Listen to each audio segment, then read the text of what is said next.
Ooh, everybody coming at once. Nice. A lot of thumbnails, a lot of faces.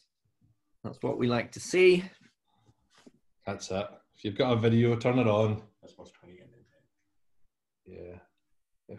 So, yeah. And some people enjoying whiskey tastings in the beautiful mountainous areas, it looks like. I'll just let everybody come in before I start talking. Everybody get themselves organised.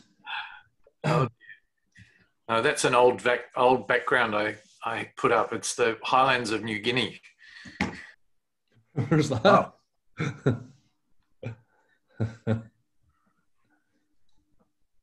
All right, that's everybody coming in now. Thank you very much. Now, just admit people as we go. Thanks very much for joining tonight. We're going to taste some pretty exciting whiskies. If you've got a video, turn it on. Let us see you. It'd be good to good to join in. You got a video. I've got the Colburn distillery in the background here. It's the first time I've tried these virtual backgrounds, so I think my hair looks a little strange with it, but I'm not sure. It looks like I'm virtual here. It's pretty bad. I'd turn the camera off if I was you, Craig. Just turn the camera off. It's not that bad. Come on. So we've got a great lineup tonight. Hope everybody's received their tasting packs okay. And they're obviously their little glass, their embossed glass and their pin badge. We welcome tonight Anton again. So he'll be on the chat tonight. So if you get anything you want to say in the chat, Anton will be in there. He'll also be posting links to the products that we're tasting. And Anton will also share with you first thing a little discount code for any of the bottles tonight. And they will be giving a discount of 10% for the next 24 hours. Is that right? That sounds right to me. Yep, 24 hours, 10% off these whiskies. So you can jump on and do that. And you'll also receive an extra sample with your orders if you order tonight of a single cask, which will also be launching tonight from Murray McDavid. And we'll talk about that a little bit later on. I'm not going to do too much talking because what I'm going to do is I'm going to introduce Dean Jode over in the UK, who's probably just gotten out of bed. He's had a few whiskies already. He's all ready to go. So we've got Dean, who's part of the Murray McDavid crew.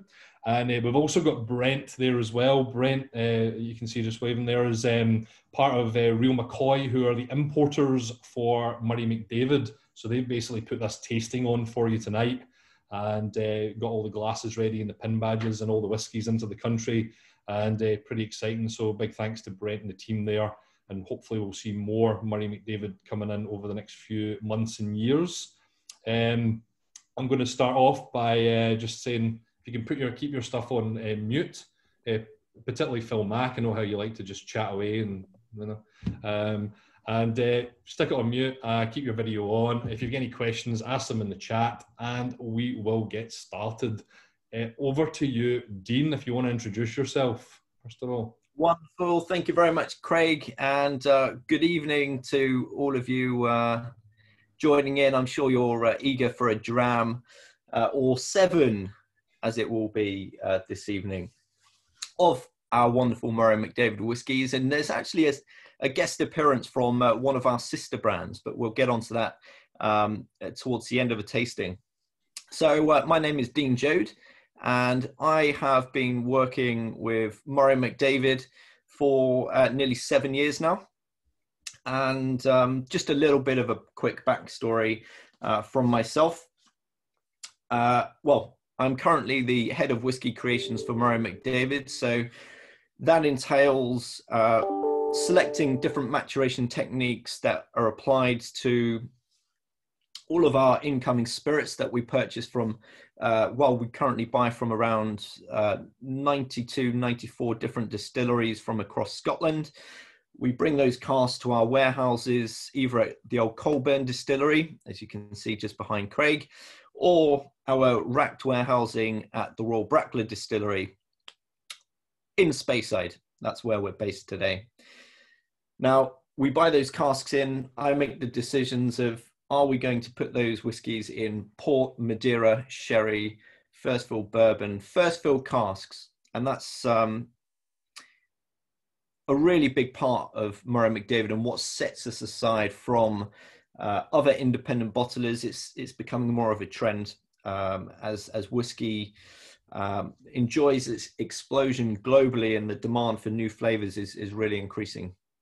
But we'll get onto that as we go through the tasting, and you can see, taste, smell, enjoy the different maturation techniques that we apply to our whiskies.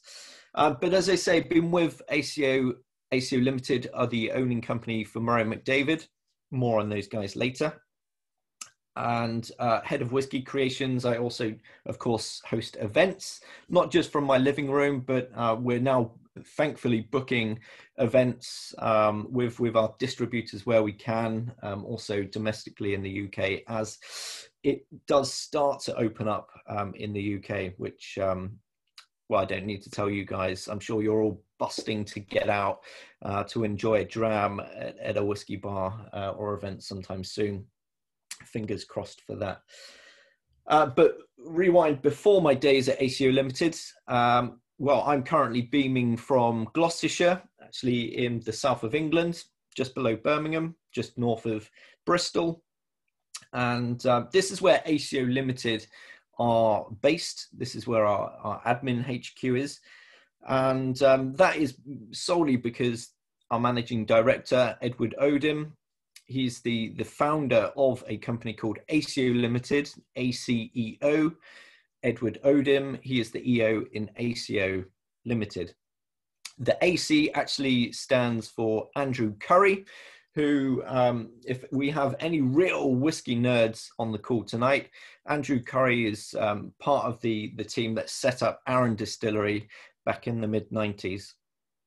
And Aceo was formed by Aceo was formed by Edward and Andrew back in 1999, and the company have always been a whiskey broker by trade, one of the biggest, supplying many other independent bottlers like Douglas Lang, A.D. Rattray, even the likes of Berry Brothers, who are one of, or if not the oldest independent bottler.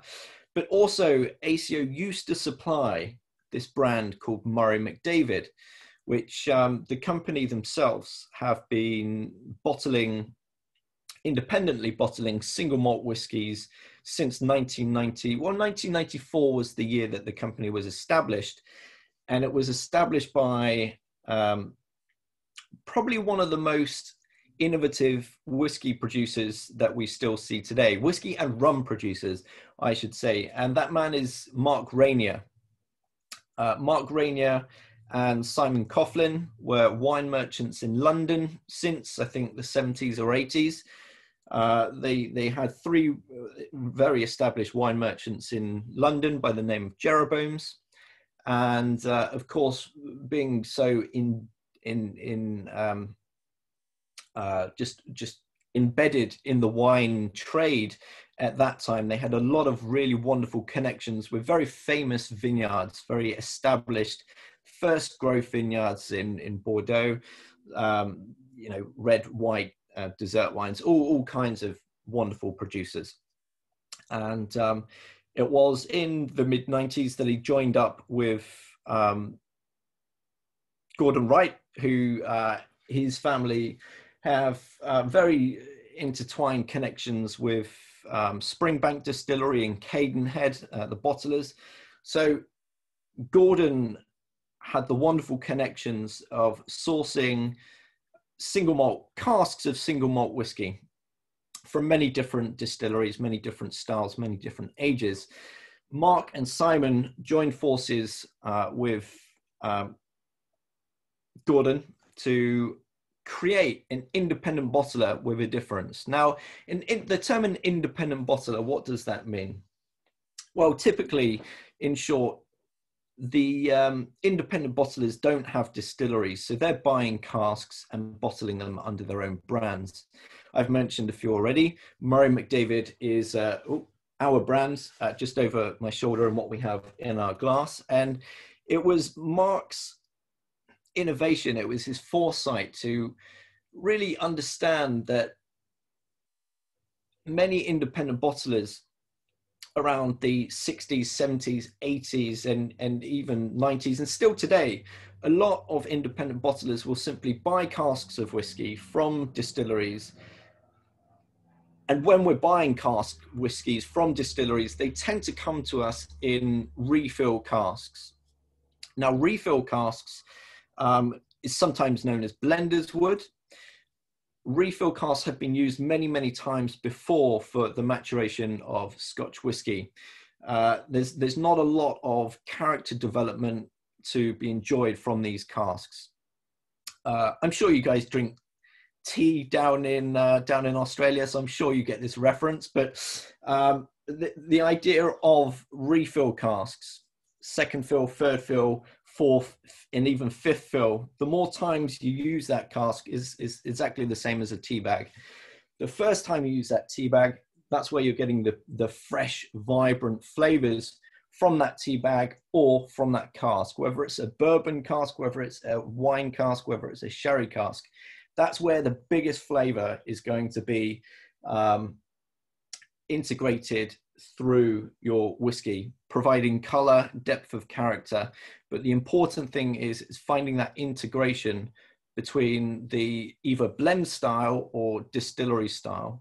You don't want to override that distillery style with the finishing cask. And it's that process that we at Murray McDavid call the art of maturation, finding that wonderful balance between the finishing cask and the style of distillate or blend. So yeah, since the mid-90s, Murray McDavid were really the first. I mean, you'll see the likes of Glenmorangie, who as well developed their finishing cask. The Balvenie Doublewood later came to the party. That was one of the first really marketed as a whiskey that has multiple cask influences. And as I mentioned at the beginning, the growth of Scotch whiskey over the past 20, 30 years is, we're currently at a point where we haven't seen the amount being exported, the amount of markets really exploring and getting into exploring the independent sector, not just the distillery offerings. Because the wonderful thing about independent bottlers is we source whiskey from these famed distilleries, but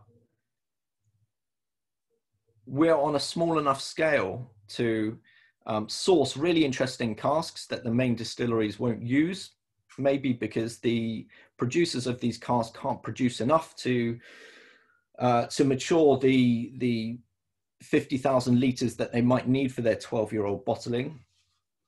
Murray McDavid, I mean, we're talking about small batches here, single casks, sometimes multiple cask bottlings of batches, maybe up to 1,500 bottles. And we're not restricted by having to create a repeatable product year in, year out. The Balvenie Doublewood 12-year, that's very restricted into being 12 years, having to go through that double cask maturation, the same cask maturations. Murray McDavid, we release one big release a year with some supporting releases. We'll never have the same whiskey. We might have the same style of distillate, but there'll be a different maturation applied to show the whiskey lovers around the world how the wood influences the whiskey. And it's commonly believed that 70 to 75, sometimes even 80% of the flavor in a glass of whiskey comes from the wood. So that's really why we put a lot of emphasis and attention into where we're sourcing our wood from. And we'll go through that a little bit as we go through the drams. I'm conscious that I have been rambling on, and you're probably busting to get your nose into a glass and actually sip some whiskey. So what we'll do is, of course, start off with the Ray Seamus 2 in the glass here. And this, the Ray Seamus 2 is a fairly new iteration for Murray McDavid, because as I say, Murray McDavid was formed in the mid-90s. Mark Rainier, Gordon Wright, Simon Coughlin. And originally they just focused on the two categories in the gold and the silver, which Mission Gold and the benchmark in the silver. Only single, well, there are a few grains in there, but it was mainly single malt whiskies matured in a really wonderful variety of wine casks, or I should say finished in a wonderful variety of wine casks to provide whiskies with a difference. Because as I say, independent bottlers at the time, you know, there might have been 50 different bottlers at the time sourcing the same spirits from the same distilleries. And if you're maturing them in refill hogsheads, the spirit profile is going to be pretty much the same, very, very similar. Of course, every cask, there are different nuances, but Mark and the team realized that let's be bold. You know, they were renegades at the time of whiskey maturation. So yeah, using these wonderful, rich, first fill red wine casks, dessert wine casks, they really wanted to be bold and create something different. So they brought Murray McDavid back in 2000. Sorry, they created Murray McDavid back in the 1994-95. And in 2000, some of you may know that the team, the original Murray McDavid team, then purchased the abandoned, the dormant Brokerages distillery in 2000. And this is a little kind of nod to the original days of Murray McDavid, when Murray McDavid and the team rejuvenated and got the distillery back up and running, Brokerages on Islay. Jim McEwen later joined the team to fire up the stills, and he was the master distiller and blender. And this is called the Ray Seamus II, which in Gaelic means King James. And this is actually a blend. The origins of the blend, the malt content, was put together in the later years of Murray McDavid at Brokerages by Jim McEwen. So 70% of the blend here is malt, single malts. The malts being Brokerages, Arran, Tobermory, and Auchentoshan. So we've got a mixture of regions there, a mixture of styles. Very unconventionally, and in true Murray McDavid fashion, we have made a very bold decision not to go with the conformities of blended Scotch whiskey. You go into a supermarket, you look at the blended Scotch whiskies on the shelf. Some of those will be as much as 95, 97% grain whiskey, which at a young age, grain whiskey, if matured in the standard fashion and refill casks, young grain whiskey is challenging. I'm being diplomatic there. It will probably drive your truck from one end of Australia to the other on a litre. Not so great for drinking. That's why it's cheap, made in a very different style. We'll get onto that later because I'm a huge advocate of grain, and I'm glad to see one on the tasting. But we do have 30% of the blend is grain whiskey, two different grains. We have grain from North British Distillery, which is made from corn, quite sweet, quite creamy. Invergordon grain, based in the Highlands, is a bit more. Invergordon grain is quite interesting because it's got a bit of a molassesy edge to it that you'll see in some Caribbean rums. Very interesting. The malt content, as I say, Brokerages, Arran, Tobermory, Auchentoshan, these simply wouldn't be blended in the world of whiskey today. These single malts are now deemed too expensive. I'm talking from a whiskey broker point of view. The value of these single malts, it would be almost insanity to blend these well-established branded single malts today. But back in, again, I'll let you into a little secret here, which we can't actually put out into our labels or marketing materials. The malt content is actually 4 years older than the grain. It's the grain which is bringing the age down to 12 on the label here, 2008. Of course, the Scotch whisky regulations state that within a blend of whether it's single malts or blended Scotch, on the label you have to state the youngest component on the label. The youngest component is the North British and Invergordon, whereas the original malts, those were distilled back in 2004, and I suspect that they would have been blended around 2008, 2009, because in 2010, Jim McEwen, Mark Rainier and the team sold Bruichladdich to Remy Cointreau. They sold the distillery. They also sold Murray McDavid to them as well.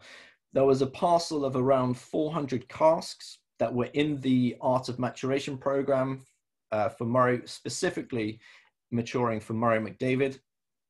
In 2013, Aceo Ltd, whiskey broker, who were previously selling to Mark and the team, purchased the parcel of casks from Remy Cointreau. They purchased, well, actually, the brand name was actually almost kind of thrown in. And at the time, Aceo had never been a forward public-facing company, selling cask trade to business, trade sales exclusively. I joined the team in late 2014, and my background of managing a whiskey bar here in Cheltenham, I mean, we started off when I joined, we had about 20 whiskies on the shelf. I left, just over 5 years later, we had 250 whiskies on the shelf from around the world. I think we had one or two iterations of Sullivan's Cove, so sporting a little bit of Australian gold there. And yeah, I bumped into Aceo Edwards at a local tasting, which was a bit under the radar. It wasn't really advertised in the way that these kind of tastings are advertised, and they liked my my style of talking about whiskey and my passion, and I've not looked back since. So and now it's amazing to think that, you know, all of these whiskies, although this is an exception, I can take responsibility for introducing the grain into this blend, but the early iterations of the malt content being put together by the legend that is Jim McEwen, it's a nice bit of symbolism, a nice transition between the old Murray McDavid and the new. And I realize I may have said that in one big breath and not actually getting into my glass, which I promised. So apologies for that. But on the nose, I mean, we've still got all of that heavy malt content in there, that fresh, citrusy, tropical fruit. There's a bit of a coastal brine element in there as well. And you may ask, why introduce the grain? The grain is simply in there just to freshen up, cream it up, and give it a bit of sweetness.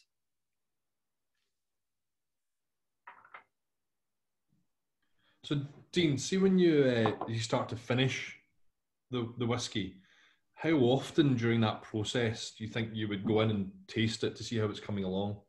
Like what would be like this one in particular? How long did you finish it for, and how often would you go back and figure out when it's just right? Really depends on the spirit style. I mean, as we get through the whiskies this evening, the art of finishing is something that there's a lot of trial in there. It isn't a certainty, because there hasn't been a huge wealth of people finishing these particular single malts or blend styles in these particular casks. The benefit of having Colburn Distillery just behind you there, Craig, is I mean, we own the warehousing there. Now, that warehouse can currently hold around, well, between 4,000 and 5,000 casks, depending on size, whether it's a large sherry butt or tiny small Koval casks, which we will get onto Koval casks. We do have a wonderful whiskey finished in those casks, and it all depends on. It really depends on the spirit style. It depends on the cask size, and having coal burn is, I mean, without having our own warehousing, we probably wouldn't be able to create whiskey in the way that we do. I would say we definitely wouldn't, because third-party warehousing down in the central belt between Glasgow and Edinburgh, I mean, these are warehouses used by the wider industry. I mean, it's quite incredible on the scales. Amazing to look at, but terrible for managing your whiskey stocks, because, well, just getting samples of the spirit from these third-party warehouses can take, and oh God, Jesus, chuck in the COVID situation in there as well. I mean, non-COVID, the record has been 3 months to get a sample from one of these third-party warehouses. You should come and live in Australia. We could take up to 9 months here to get something. Yeah, well, I mean, it's still it's not as bad as it was over here, but Scotland is actually worse than England at the moment, and the problem is everyone's using this government app, so everyone's getting pinged to say that they have to self-isolate. So it's workforces are experiencing crazy fluctuations. Yeah. In terms of being able to get stocks out. So it's and we're now in real Christmas mode. So all of the bottling halls are getting, you know, it's going to be a very interesting few months for sure. But having Colburn, you know, this morning, well, I could send our warehouse manager at Colburn, Kevin Cruikshank. I could send him a text this morning for a car sample, and it will be down with me, you know, tomorrow or the day after. That's how quick the turnaround is. And I mean, I tend to go up to Colburn when I can, at least once a month. But the reason for those journeys and the benefit of the quick turnaround on the samples is if you have a light style spirit. Now, what I mean by light style spirit is if a whiskey has been distilled using, you know, tall copper pot stills, or if it's you know, had a shorter fermentation, creating a more delicate array of flavors through the spirit. The tall stills, of course, like with the likes of Glenmorangie, you know, that creates, as the spirit is being distilled, it's got a longer way to go over the line arm on the copper pot still. That actually creates more reflux in the spirit, creating more fruity floral qualities to the spirit, making it lighter. Those fruity floral qualities can sometimes be overmasked if you fill that spirit directly into the likes of what I call a heavy style cask. Now, what I mean by that is something like a Pedro Jimenez sherry hogshead. Sometimes they come in barriques as well, slightly smaller than the hogshead. Big red wine casks, you know, like your Malbecs and your Barolos. Yes, you can finish those styles of whiskies in those casks, slightly less common, but you need to be way more attentive to the spirit development. So if you have the idea to develop a light style spirit and a heavy style cask, you almost have to watch that month by month. Whereas something like the Blair Athol, which is the next dram on the tasting, that's a much denser, richer style of spirit, longer fermentation times, shorter stills, more of the congeners, the oils from the spirit go over to the they go over the line arm a lot easier, so they're not broken down because they have much less space to journey through those stills. Creates a richer style of spirit. Yeah. So you can you can fill that spirit into the first fill PX cask, or in this case first fill Oloroso, and you wouldn't it would be nice to check it every 2 months, but we currently have around 40,000 casks in our inventory, so I just simply don't have the time or the liver to assess all of those every 2 months. That style spirit can, we can leave that 6 months as well as as long as the casks, when we're importing the empty casks, before we fill anything into each cask, Kevin and the warehouse team will nose these casks to make sure there aren't any off notes. Sherry wine casks, fortified wine casks, are very susceptible to spoiling, to souring. If they've been empty for too long, it's like your bottle of wine being corked. It will be disastrous. So as long as the casks have been nosed, the spirit can go in, and something denser and richer like the Blair Athol can be left for 6 months without going back to it. Wonderful. Yeah, this is because I'd imagine it's very, like you just said, it must be very difficult to something as light as this, but like there's just like for a blend. Somebody says here it's still quite complex, and it is. It's not just like a normal everyday blend. It's got a lot going on in it. There's like it's a bit of creaminess in the air. There's lots of fruits, and it sits in your palate for a while as well, which is really, really nice. It's great whiskey to start off with. Like just really good to get that palate ready, and the nosing on it, etc. It's just got all those flavors in there that you want. Oh, I want from a whiskey anyway. Everybody's always different. So yeah, I really, really enjoy this whiskey actually. Really enjoy it, and I probably would say it was a blend, but it's not. I would definitely not say it's a cheaper blend or something that's not been really looked after, because it feels like it's really being looked after. It's good.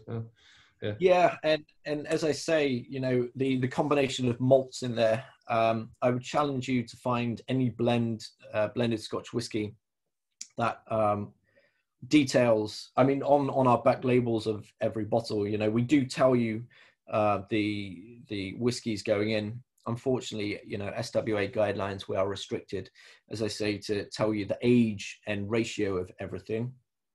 But we do tell you the origins, and there won't be another blended Scotch whiskey that you'll see in the modern era of Scotch whiskey that use Brocklady, Arran, Tobermory, and Auchentoshan.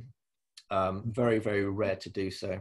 Yeah, and I'm glad you said about the creaminess there, because the beauty of using good quality grain from the likes of Invergord and North British is that it does have an oiliness, and it's that oiliness that I really like to use in blends, because that oiliness clings to the palate, clings to your cheeks, and every time you're breathing, you're oxygenating the palate, and that's actually where the flavors start to develop. Very, very interesting. But yes, a lovely, lovely classic blend that pays homage to the origins of Murray McDavid. And we only introduced blended whiskies to our range back in 2015 when we relaunched the brand. So it's fairly new to us. We're still learning, but we have some very, very good blends to come, and another on the tasting this evening, which is a phenomenal dram. Wonderful. So you said the next up is the Blair Athol. Yes. Stuff. Yes, and this is actually the very first time that Murray McDavid have bottled a Blair Athol. We haven't ever bottled one before, which really took me by surprise, because it's a real hearty staple of a Highland malt. So we are just next to Edredau Distillery. Blair Athol, one of the most visited distilleries in Scotland, and just a very old school traditional distillery. I mean, they've been making single malt whiskey since 1798. Very old distillery. And as I say, old school style of production, short stills, long fermentation times. It's a real rich, fruity, nutty style of spirit that can hold up to heavier styles of maturation. Now, I think I did touch upon earlier that most independent bottlers or most spirits that we purchase from distilleries will come to us in refill casks. Now, I've seen some, I think the one that sticks out as an example the most is we have a parcel of Glentocher's single malt distilled in 1996. I must have first assessed this stock maybe 3 years ago, and it has spent its time in refill hogsheads. And you know, despite the age of being in its early 20s, it was it was actually probably a similar color to what we see in our Smoky Scot, which on camera there is you know, looking maybe like a Chardonnay. You know, it's incredibly light color. Yes, you're getting development in the distillate where it's oxygenating in the cask. The oxygenating in the cask creates complexities within the spirit, but it doesn't necessarily create richer flavors. You need the cask to be present to do so. And this is what we've done with the Blair Athol here. So this would have been purchased in refill hogsheads. So really not giving much development to this really hearty style of single malt. Glentocher's is quite light on the spectrum, but this is quite rich and heavy. So being at 12 years of age currently, we bottled at 12 years of age. If it would have been 12 years in refill, it would be a challenge. It would still be very, very spiky in terms of alcohol, really rising through the glass. And these first fill casks, the benefit of these first fill casks is it softens all of those edges, and while still remaining and allowing the distillery character to shine through, we have those fruity, leathery, almost chocolatey notes in there on the nose. A bit of baking spice in there. And of course, Murray McDavid, we bottle our whiskies with natural colour, straight natural colour from the cask. We don't chill filter any of our whiskies. And we bottle at 3 different strengths. So we'll bottle at natural cask strength, we'll bottle at selected 50%, and the minimum of 46%. You will see some bottled under 46% because, well, that's simply due to the maturation. The whiskey is matured for so long that angels have really stripped away a lot of that alcohol from the cask. And you know, the malts of Ireland that we'll get onto in a bit, that's naturally fallen below 46%, but still not chill filtered. This is at 46.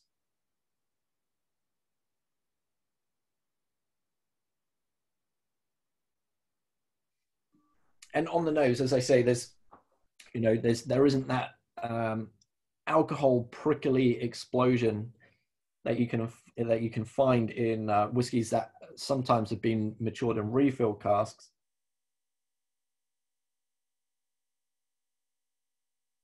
I don't know if anybody else is getting a bit of there's a kind of hint of cumin in there as well. It's got that old kind of musty Dunwich warehouse aroma.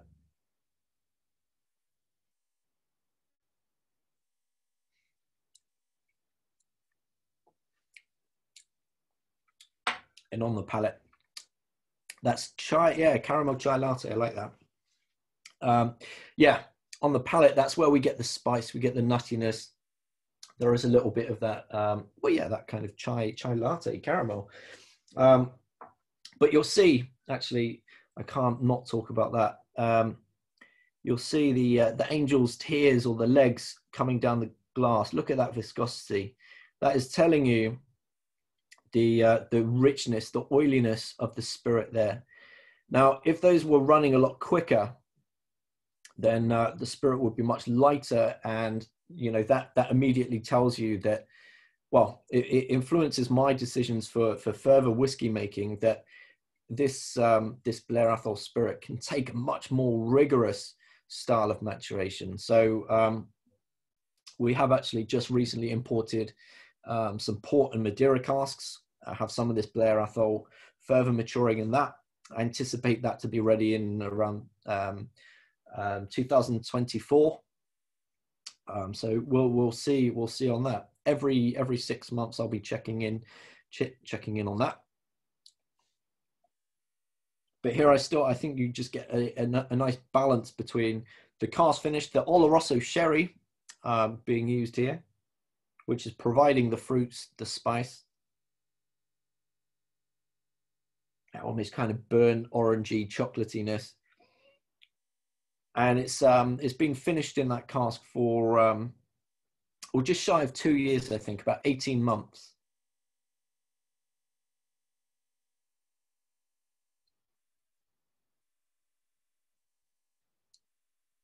So I would say this, on the spectrum of Murray McDavid's whiskies, this is a whiskey designed to kind of sit in that space of more traditional style of single malt whiskies. Malty, rich, fruity, bit of sweetness there, bit of spice. It ticks a lot of those boxes.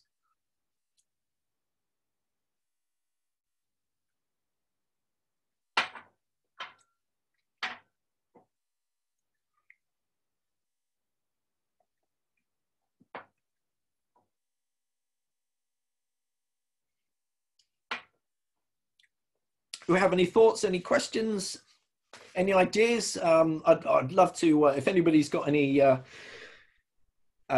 connections to vineyards down where you guys are, let's get a container over. We don't currently have any casks being imported from Oz, so it would be awesome to. We can certainly help you out with that. We've got Philip Mack there who said, Dean, are each of the casks you get, are they matured separately into new first fill casks and then blended, or are they blended first?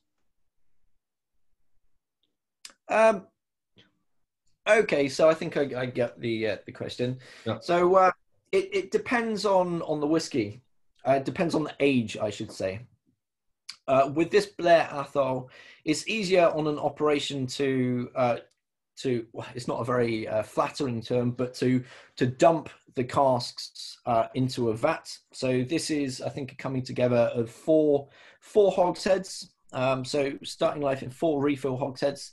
Those 4 refill hogsheads would have been dumped into the vat, blended, and then directly filled back into 4 first fill Oloroso sherry hogsheads. With older style of whiskies, we do tend to, again, the terminology is that act of dumping, putting it into the vat and back into the cask. That operation is called a re-rack. So you might hear me talk about something, whiskey being re-racked from this to this. That's simply the transportation of liquid from one cask to another. A re-rack. Older style spirits, we do tend to go 1-to-1.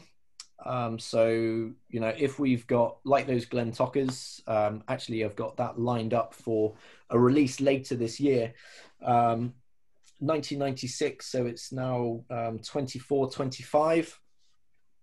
We re-racked some of those 2 years ago, 6 casks from the refill hogsheads into first fill Madeira barriques. And in that instance, I went to, well, we've just re-racked them 1-to-1. So we didn't vat the whiskies together in that instance. we've just re-racked them straight one-to-one casks. And that is because the whiskey is matured for so long. And as I mentioned earlier, yes, it's an old whiskey. Yes, it's in refill, so it's not quite to the full potential, but it has developed those nuances in the refill casks. It has been allowed to oxygenate. So if we were to vat those together, we would potentially lose some of that. And with the older stocks, we do like to preserve the individual identities, because it tends to, well, it gives us more freedom. If we want to bottle one of those as a single cask somewhere for a special project, like we've done with Real McCoy, it gives us a unique whiskey for a unique project. Whereas a bottling for Murray McDavid, yeah, we'll vat them together at a later point and then bottle. Okay, I hope I answered that question. Sounded good. Sounded good. Sounded you knew what you were talking about. Well, that's a start, right? That's great. That's a great whiskey. The funny thing is about Blair Athol is that I find that when I have Blair Athol, the dry, bitter taste at the end of it, when you go to the distillery and you drink whiskies from the distillery, you never seem to see that in the independent bottlings of it. Like, it's funny how when the actual distillery's product, I'm not fond of the product from Blair Athol, but when an independent bottler takes it on, it seems to just be completely different. Like, the characteristics are there, but it's done well, and I really want to drink an independent bottler's Blair Athol. So, and this being the same, it's all the notes that you really want, and just something that the finish though is just great on this, and at the distillery, I just don't find that with the stuff that's being released from them. So. Quite interesting. I agree with you, Craig. Yeah. That's a really good point, because it's got a really lovely warmth, but it's not hot. Yeah. But I'm almost thinking if it was any warmer, it'd be like a hot spirit, and I probably wouldn't like it. But it's just got a really nice balance amongst fruit and the spices. There's nothing challenging to be the number one. It's really well balanced. It's a really lovely dram. That. Yeah, I think so. Yeah, definitely agree. Yeah, and it's amazing how you do that. I think it's amazing, like, when you get that, you get a distillery that, I've had a lot of Blair Athol, and I know what it tastes like from the distillery, and you get this and you go, well, it's all there, but it just seems to be done better. It's like you've understood the spirit more than they have. If that makes sense. Strange. Yeah, and it's as I said in the kind of opening gambit, there is, sometimes these distilleries, they can snooker themselves by having these incredibly large brands, which, is wonderful global demand. But what you need to consider there is, where we've selected just 4 casks for this bottling, they're going to have to select, a few hundred casks for theirs, and maintaining the quality of those sherry casks. I mean, I suspect that they're using a combination of sherry, bourbon, and refill casks for their sheer scale, because the cost of sherry casks, I mean, for even rejuvenated sherry casks these days, you're paying maybe £300 to £500 for a rejuvenated cask. If you're paying for authentic sherry casks from producers, you could be paying, 750 to 1,500, depending on the age of the sherry cask. So, these distillery brands want to keep their products price consistent, and at a competitive price with other distilleries. So, that hampers them in the quality of casks that they're purchasing. Whereas, we as an independent bottler can be a little bit more flexible in terms of the investment into the cask. And we're only buying small handfuls at a time from particular cask producers, which gives us, greater freedom for sourcing. So yeah, I would say that's one of the differences that you would find from the distillery Blair Athol to ours. We just have more flexibility in terms of sourcing the cask, but also selecting the very best cask from our stocks, because we're only using 4. So yeah, very enjoying the feedback on those 2 whiskies so far. I'm going to be very interested to hear your thoughts on the Girvan, which is our next dram in the Select Grain series, which I mean, it's kind of no secret within the team. The Select Grain series is actually my favorite series within the Murray McDavid family. And the reason for that is the single grain market hasn't been, I'm not too familiar with how much grain you have over in Australia, but certainly in the UK and Europe, it's still very new in terms of certainly further maturing grain whiskies. It's almost never done by anybody because the level of investment to grain, it just, you know, the market's not there to make the investment into the category. However, we've kind of jumped the gun. Mainly been my doing. I've kind of bullied the team into saying, look, we've got all of this grain whiskey, we've got all of these wonderful casks, and over the past, I would say 3 years, we've put out some really great younger style grain whiskies. If you have seen grain whiskey out on the market, you'll probably be more familiar with it being bottled at 20, 30, 40 years of age. And as I said, with the Glentockers, you can enjoy an extended period of maturation of 20, 30, 40 years in refills, because yes, there are complexities that develop within the spirit, but there isn't a big additional development of overall flavor.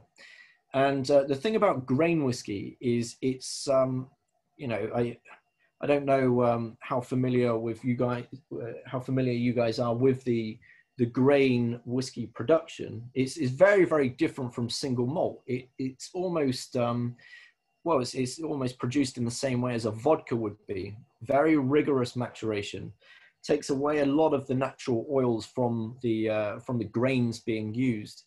And the Girvan grain that we have next lined up is made from predominantly wheat, whereas of course single malt is malted barley. So there's a difference in ingredients.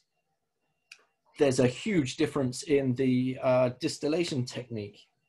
You know, this was a distillation technique that was only really founded in the late 1800s in column stills, continuous stills, which uses cheaper grain. What grain is the Girvan? As I just mentioned, the Girvan distillery, they use wheat. North British, they'll use corn, and you'll have some others. There's actually a few craft distilleries using grains like rye, which is quite interesting. So there is a little kind of indication that grain is going to come back with a bang or be established. It's going to be a very interesting few years. But the distillation technique is, as I say, much more rigorous. Strips out a lot of the natural oils from the distillate, distilled up to 94% in some cases. So it is, you know, I know a few of these distilleries have been making a lot of hand sanitizer, and the reason that you don't see young grain whiskey on the market is because it's not being supported by the maturation. The spirit develops its nuances over decades if it's been maturing in refill casks. Now, the Girvan, as you can see from the color, we've got a lot of wood influence onto the spirit.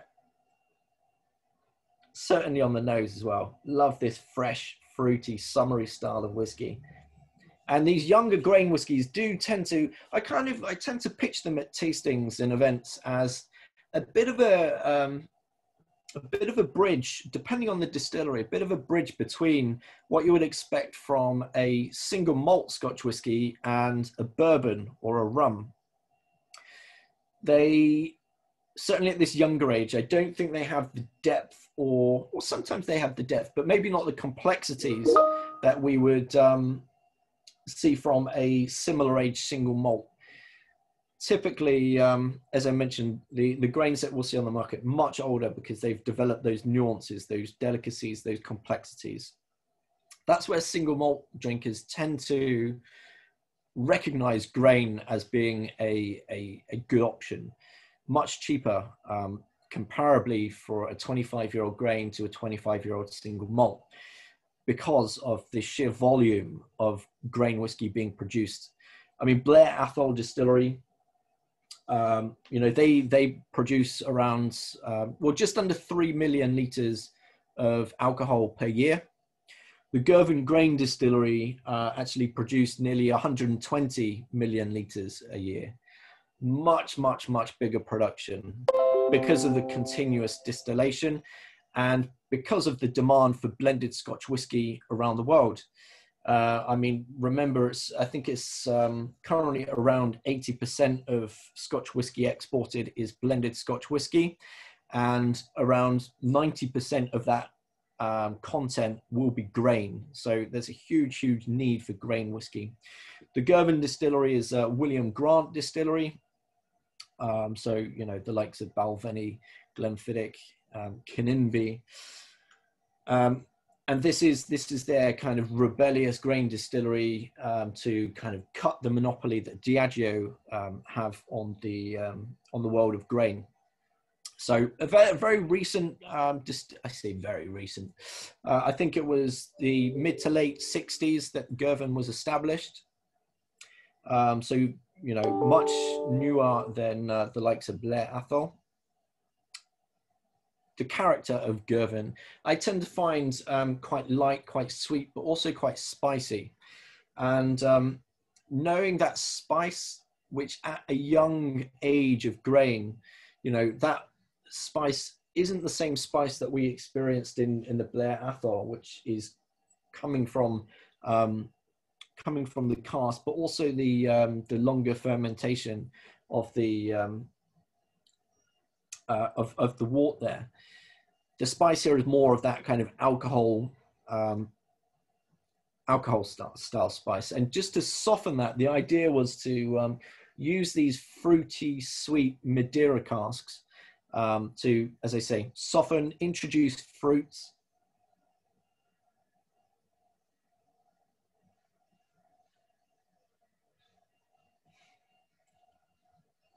And this is bottled at 46%, 12 years matured, finished for 2 years in the Madeira wine barriques.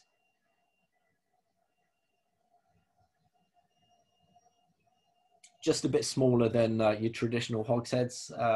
Your traditional hogsheads around 250 litre bulk capacity. Barriques can really vary. These particular barriques are around 225 litres bulk capacity. What wood's a Madeira barrique? What do they? Is it French oak? Say that again, sorry? Is it French oak, the Madeira barrique? Is that what they're usually made of? Is French oak or? French oak. Yeah. So again, you know, the French oak there is going to give you more tannin, more spice. But with the Madeira there, you know, we do have quite a lot of sweetness and a bit of viscosity that's added. And with our Madeira, Port, Pedro Jimenez, and our bourbon casks, we collaborate with specific producers. So we will actually achieve a certain level of continuity and consistency with the quality of the cask that we're importing.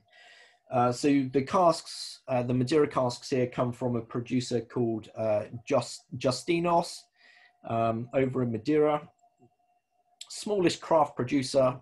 who, you know, I've not seen any examples of cask delivering or under delivering, I should say, because it can be very challenging to, especially if you haven't established relationships when buying freshly emptied casks, because there's a lot of people, a lot of brokers of empty wood out there who are rejuvenating tired refill hogsheads.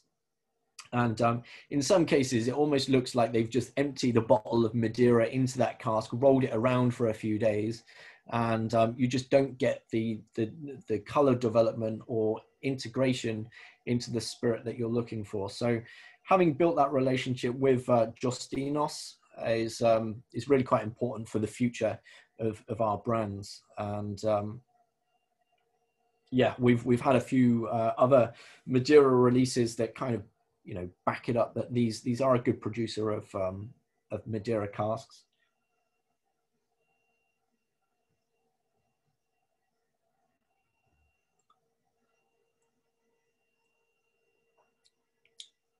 So on the palate there is that, as I said about Invergordon, there is that kind of slight molassesy, creamy note on there. There is a little bit of, there's still a bit of that Girvan youth element in there on the back that lets you know that this is still very much a grain whiskey.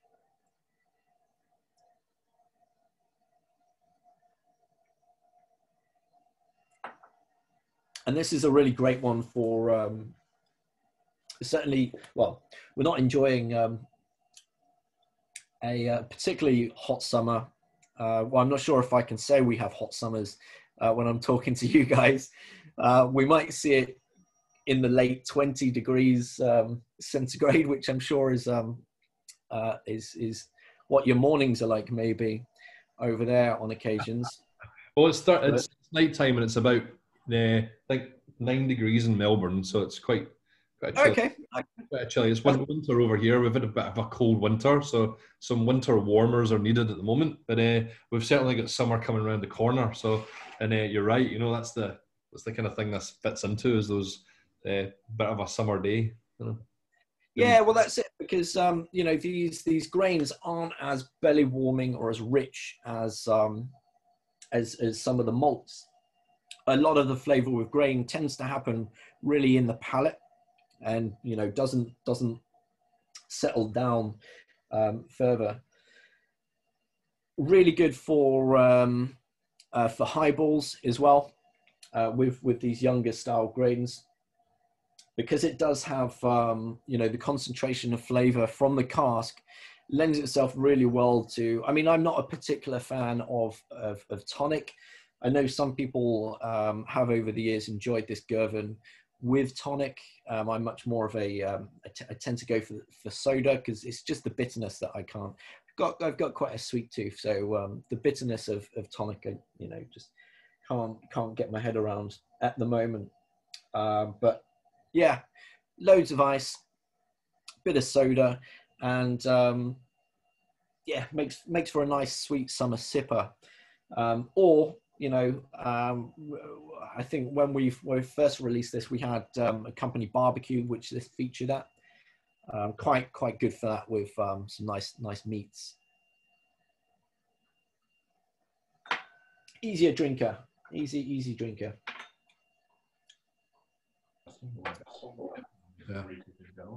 So David is asking, the casks that you use, are they wet filled or are they casks broken down and then recoopered? Oh, good question. Now it depends on the producer, but at the moment, I think I can say, yeah, all of the casks that we currently import, whether it's from the guys at Justinos or our Pedro Jimenez partners, Jimenez Spinola, whether it is Carsten Merscher, our port producers, they do. We ship those whole. So yeah, it's quite an operation getting the fortified wines to us in a quick because you have to be very quick getting these casks from the day that they've emptied to the day that they're filled, depending on the time of year as well. We had a bit of a hairy operation. It was, where are we now? August. So that would have been maybe in May from, it was a vineyard in France, Chateau Talbot, which, you know, is very well respected producer in Bordeaux.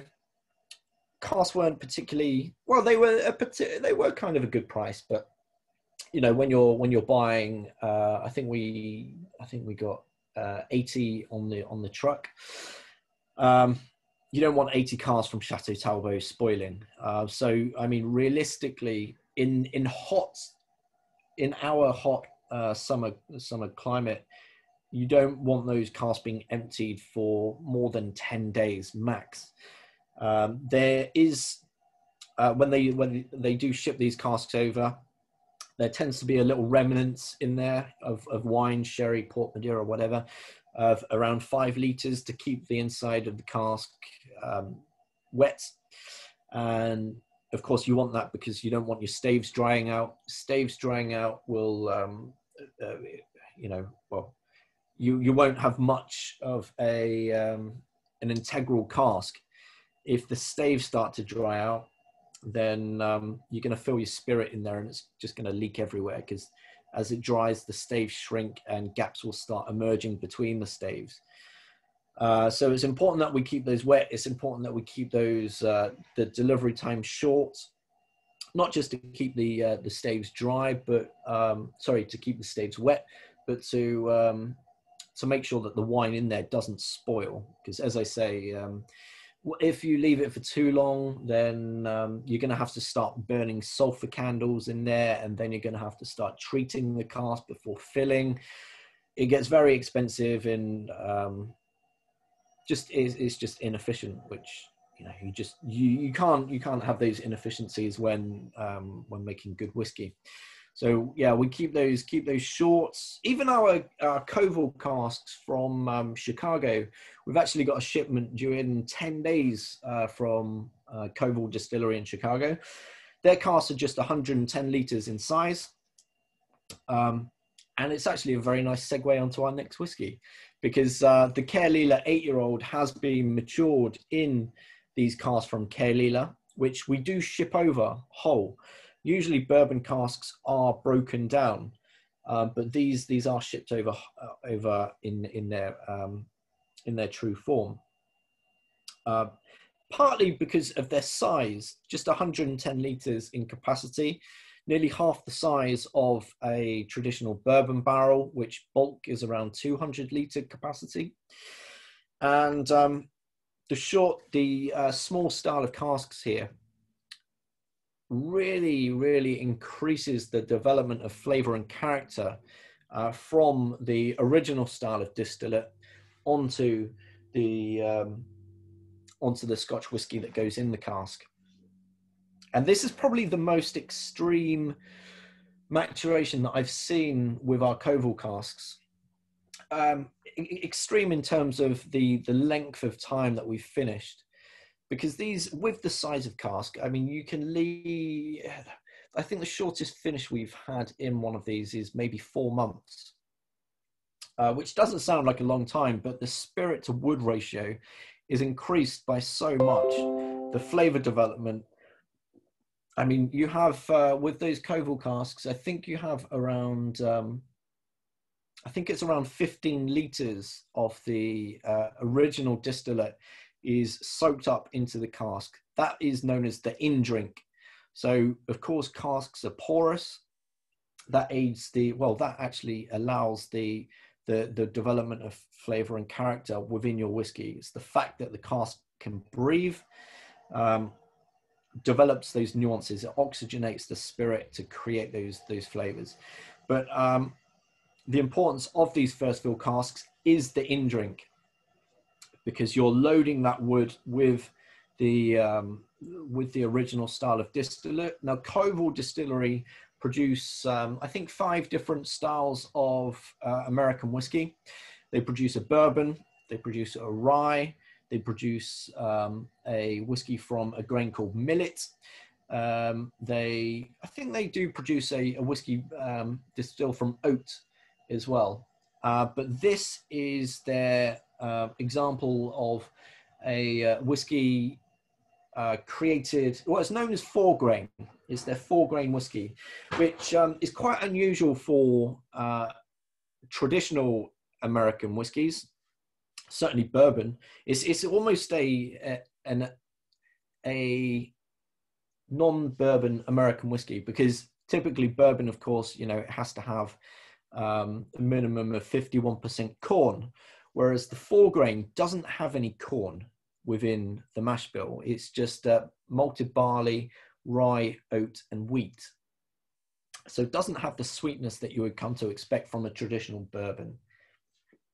However, the millet grain is something quite unique to Koval Distillery, which it gives a kind of it does still produce the tropical fruits that you would expect from American oak, like pineapple, but it's a bit more of a fleshy style, almost kind of a mango-y style, more fleshy, deeper style of tropical fruit. And of course, the whiskey that we are sampling here is from from Cheltenham Distillery over on Islay, largest producing distillery on the Isle of Islay, producing a peated malt to around, again, if you're in the whiskey nerd corner, you're going to want to know the ppms. This is around 35 to 40 ppm. Which is, you know, in the same realm as some of the South Coast Islay malts like Laphroaig. However, very different style of whiskey in the glass. It doesn't carry those same rich, earthy, phenolic characters that you would expect from the likes of Laphroaig, and it's partly to do with their line arm off the still. It's actually upward pointing, as opposed to allowing the spirit to drop from the line arm. It's actually got more work to do to get up that line arm and over, which actually softens some of the apparent phenols. We do still have a peated whiskey, and peated whiskey is a bit of a dream for further maturation.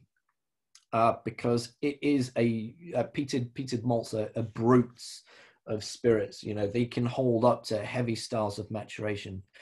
The most difficult balance of flavor of maturation journeys between a peated malt and a cask, I would say, is Oloroso sherry. Quite difficult to get those flavors right, because sometimes it can be a little bit mucky. There are, of course, great examples of it, but it's one of the more difficult techniques that we're still working on to put out a really great dram. But this is the flip side of the sherry style of maturation. We're going for the big, light, tropical fruits, the creamy sweetness, but also allowing the Cheltenham spirit to shine through. And in on the nose, I mean, it isn't, as I say, it isn't that big whack of heavy peat in there. And that's partly because this Cheltenham spirit has spent 3 years in finishing in those Koval casks. I think we vatted 8 of those Koval casks together to create this batch. I mean, we definitely have a kind of sweet style of peat in there. There's also a bit of like you kind of get that when we go to the like seaside towns here. We have this kind of confectionery called rock. It's just basically candy. There is a little bit of that kind of strawberry candy element in there. Yeah, confectionery. Yeah. Now this one's bottled at 46% again, just to keep it on the tamer side. We have bottled Caerleelas recently up at 50, and that just turns everything up just a little bit, intensifies the Blackpool Rock. Oh my God, been a while since I've had a bit of Blackpool Rock. Love that reference, very good. But yeah, bringing the strength down to 46% just mellows everything out, and this is kind of created with the view to introduce people into the world of peat, into the world of Islay, because it's not turbo Islay, certainly not on the nose, but wonderful complexities coming from the cask and the spirit coming through there as well.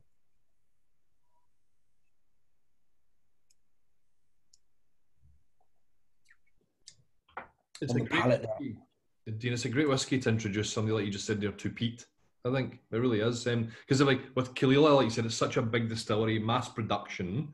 But you know, what do you do different with that? What can you, like, because everybody's bringing out the same stuff and distilleries bringing out the same stuff. How do you change that? And this is sort of down that corridor of just changing it a little bit and, you know, making it an entry point instead of big, bold, and, you know, fancy peated whiskey. You know? Yeah, and that is the main thing. As an independent bottler, you know, how do you create differences? And I mean, in the whiskey market today, try sourcing another peated single malt from Islay. You know, you just don't get it. If you do, you're paying crazy prices, which will be reflected in the consumer price. But Caerleela, yeah, I mean, I say the largest producer on Islay. I mean, they're producing, I think, 6.5-7 million litres per year, which, remember, Girvan was around 120 million litres a year. Crazy in the scales. But of course, it's one of Diageo's kind of staples for the for their own bottlings, for their Johnny Walker blends. But it's also a source of single malt that is sold to independents for small batch release bottlings, but also to support other brands that are being put into the market, which again we will get onto in just a mo.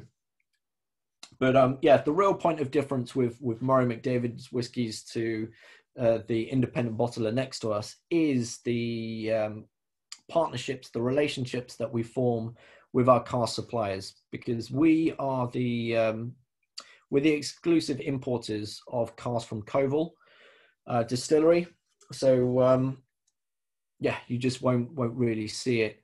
That was from we started that relationship in 2017, I believe.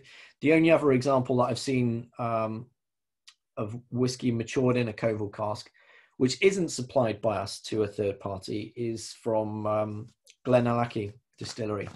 Old Billy Walker managed to get his hands on some of those Koval casks and matured a really great whiskey in the Koval cask. So yeah, great to see the likes of Billy using those and kind of giving recognition that they're great casks. And you know, I think, well, certainly with the Caerleela here, it's produced an interesting and different style of Caerleela that you won't see from anywhere else. And we have kind of positioned it as a kind of a bit of a gateway whiskey into the world of Islay. You know, it's I would happily put this in front of somebody who might recoil naturally from an Islay malt, because there are the softer sides to it. But you know, developing through the Dram, we do see more of that Islay character. I do think, though, Dean, that for Australia, this would be an amazing like single cask to do, something that was like, you know, one hogshead split into a few Covalent and done at cask strength. Like I think this, like everybody here would love that. You know, like it's one of those whiskies that you would, you know, like you just can imagine how good this would be at that cask strength and just magical, big and bold as well. You know, so it's got a lot of places where, you know, it gets really nice like this, but then it makes you start to wonder, oh, I'd love to know what this is like further up the scale. You know, 100%. Yeah, we'll have to get Brent a new cask list, send him over some samples, and because we do have a lot of Caerlila maturing in not just Cornwalls, but a variety of different cask finishes. I'm actually experimenting at the moment. I'm quite excited. I've just started the experiment of sending some old, it wasn't those Caerlila casks actually, it was some old Caerlila casks that we used for a recent bottling. Refill hogshead, maturing this Caerlila for, I think it was 5 years. I actually sent those casks to Speyside Cooperage for to receive an alligator char, heaviest char that you can apply. And yeah, I've got a batch of 10 of those, which we've just refilled with 5-year-old Caerlila at the moment. So I'm expecting those to be real monsters. So you'll have to keep touching base and keep following us on social media to see the updates on there, because yeah, that's I want to create just a unashamedly dirty, heavy Islay single malt, and using that heavy char and bottling at a higher strength, because, you know, natural cask strength at that 5-year-old, I mean, you're still going to be in the late 50s, early 60s on the cask strength. So it is, you know, it's going to be a brute. Every time you re-rack a whiskey, you lose a certain amount of volume, but you also lose around, depending on the cask, you lose around 2 to 3% alcohol during that operation. So yeah, when you see some of our Mission Gold whiskies that have been bottled at cask strength and they are kind of lower than expected, that will tend to be because the whiskey has been re-racked, and you do lose alcohol during that process. Just a little bit of inside knowledge for you there. And speaking of whiskies that have gone for a re-rack and have lost a lot of strength throughout the maturation, I think we should go, unless we've got any questions.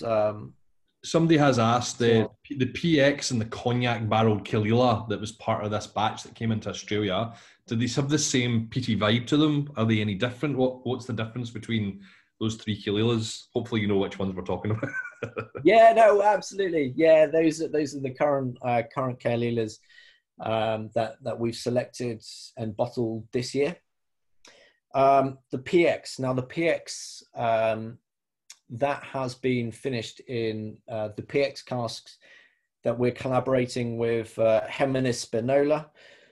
Those guys are really quite amazing. They've been cultivating this one grape variety, Pedro Heminis, since I think it's 1729, which, you know, is even older than Blair Athol, making this just one style of sherry for hundreds of years. Quite amazing. So using their casks, we further matured this Caerlila. And as I said at the start of the Caerlila Dram there, sherry can be really tricky to get the balance between the earthier style of peat with that quite rich, dense style of sherry. Sorry, that was a Teams call coming in there. I thought I'd switch that off. Apologies. But the PX, I mean, what the PX casks do to the Caerlila is, you know, yes, it provides a bit of sweetness. It's, I think it's around a 1.5 year finish in the, those are the PX casks are barriques as well, slightly smaller, 225 litre bulk capacity, obviously larger than than the Covals here. So what they're doing is slower style of maturation, about a year and a half in there. We're still allowing that peat to shine through. Both of those are bottled at 50% alcohol, so we have turned the volume up on there just a bit. But the PX, yeah, we're introducing the sweetness that you would expect, but darker, richer flavors. The date's a little bit figgy, but still with that bonfire smoke coming through there. Slight.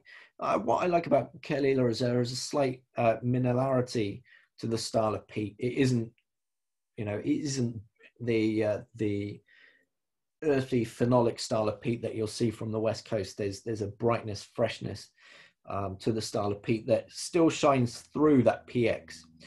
The trouble is with PX and Oloroso, I think if you mature it for too long in those style of casks, it can become a bit confused in terms of delivery of flavor. So that's why we kept it there, the finish, for around 18 months. The Cognac Cask, very, very different. Shares some similarities to the Koval Caerleela here. The Koval Caerleela, I don't think we could create a creamier or sweeter style of Caerleela if we tried. The 3 years in the Koval cask there is mellowed it, it's sweetened it, and as I say, it's introduced creaminess all the way through. The Cognac casks, they're actually around the size of a sherry puncheon. So they're around 350 bulk litres, much, much bigger, slower style of maturation, just over a year in there. So what we're picking off there is a little bit of the fruit and spice from the Cognac casks, from the French oak. There's a bit of the appley element coming into Caerleela, which I think Caerleela has a little bit of that light appley freshness. That's bottled at 50%. So it is more aggressive. The batch this year are more aggressive, more identifiably Islay styles of Caerleela that you would probably expect, but very different on the flavor spectrum. Whereas you've got the Caerleela PX, dark, rich, fruity, with the kind of mocha notes in there. The Cognac, brighter, zestier. We get more of that kind of bonfire brininess on the Cognac finish there. And we do have to be very conscious when creating batches of Caerleela, because it is our only big supply. We do have other Islay malts, but Caerleela is our constant go-to distillery, which every release will have at least one Caerleela. But continuing the pattern, continuing the releases, I don't want to be releasing a Koval 4 grain next year. I might do a Koval rye, or what we haven't done haven't released any Koval, Caerleela port finish. We released a Madeira a few years ago, so port might be up our sleeves. We definitely have some Caerleela in port casks, but those were just filled maybe 4 months ago, so it's going to be a few years for those. Port is getting a big yes, please. So good. We do actually, we do have another batch of. It's not an Islay single malt. It's actually, same distillery as not the next whiskey, the whiskey after. So maybe we'll stick a pin in that and talk about that when we come to that particular distillate. But the next whiskey that we're going to jump to is a seriously impressive, crazy rare style of blended malt whiskey. Blended malt, of course, unlike blended Scotch, blended malt, as the name suggests, single malts blended together. No grain introduced, and we stick those in our vatting series. So anything in an orange tin, Murray McDavid, just single malts blended together. And the malts of Islay here is Well, I mean, these stocks are amongst my, like, kind of just dream stocks that we still have hold of.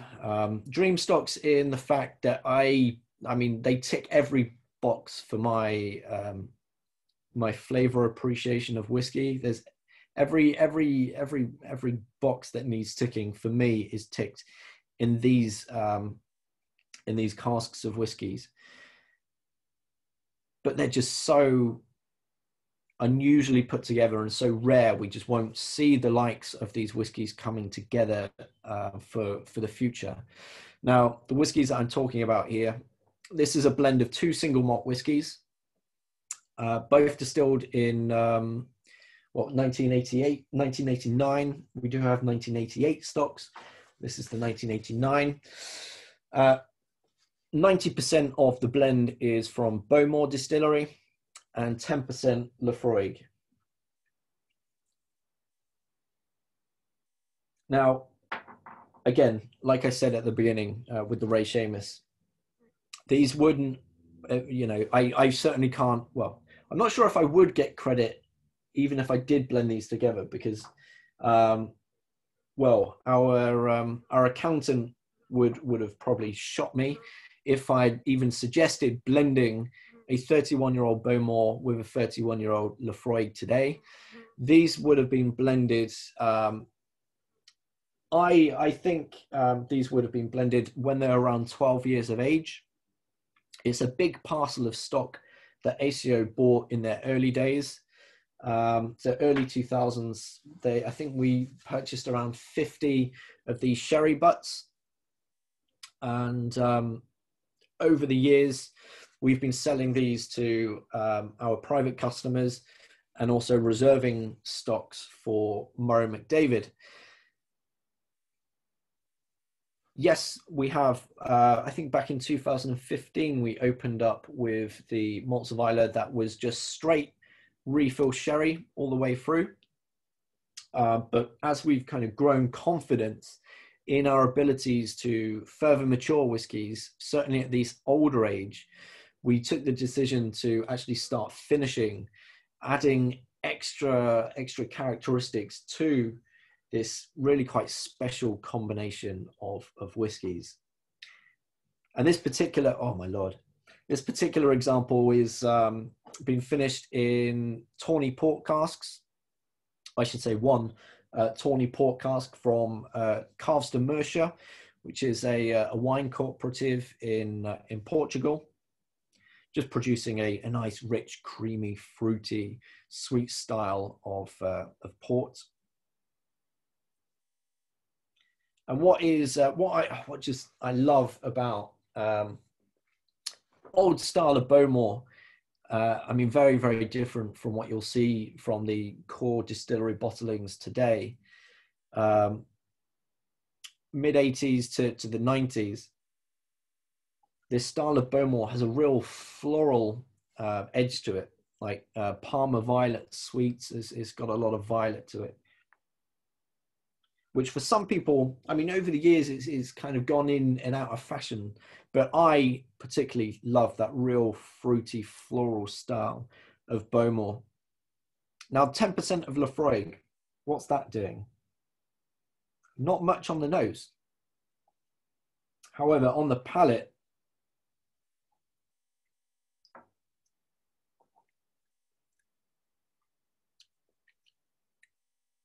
you'll see at the back end, you get that nice, warm, mossy, ashy style of peat that cuts through the fruity floral edge that the Bowmore is adding to the blend, but also the port finish there. The port finish is just there to secure the fruitiness and actually adds a little bit of spice. This is bottled at natural cask strength at 42.3%. We do actually have a cask at the moment, which is at 40.4%. So I actually have a sample of that on order, which I should be getting by the end of the week, because we've got an interesting decision to make with that. Do we bottle it as a single cask, or do we vat it together with another? The annoying thing, well, not annoying thing, it's quite a good problem to have. This particular cask, the finishing cask is from Chateau Lafite, which, I mean, they don't sell their casks to producers with their name rights anymore. So that's quite unusual to have that. So if we vat that cask with another, we would have to lose the terminology Chateau Lafite on there. So I'm hoping that the sample is of good enough quality to justify bottling it as a single cask. I think there's only 80 litres remaining in that cask left. So that's 80 reduced litres of alcohol. So that might produce around 200 bottles at the cask strength. What did I see a question come in there?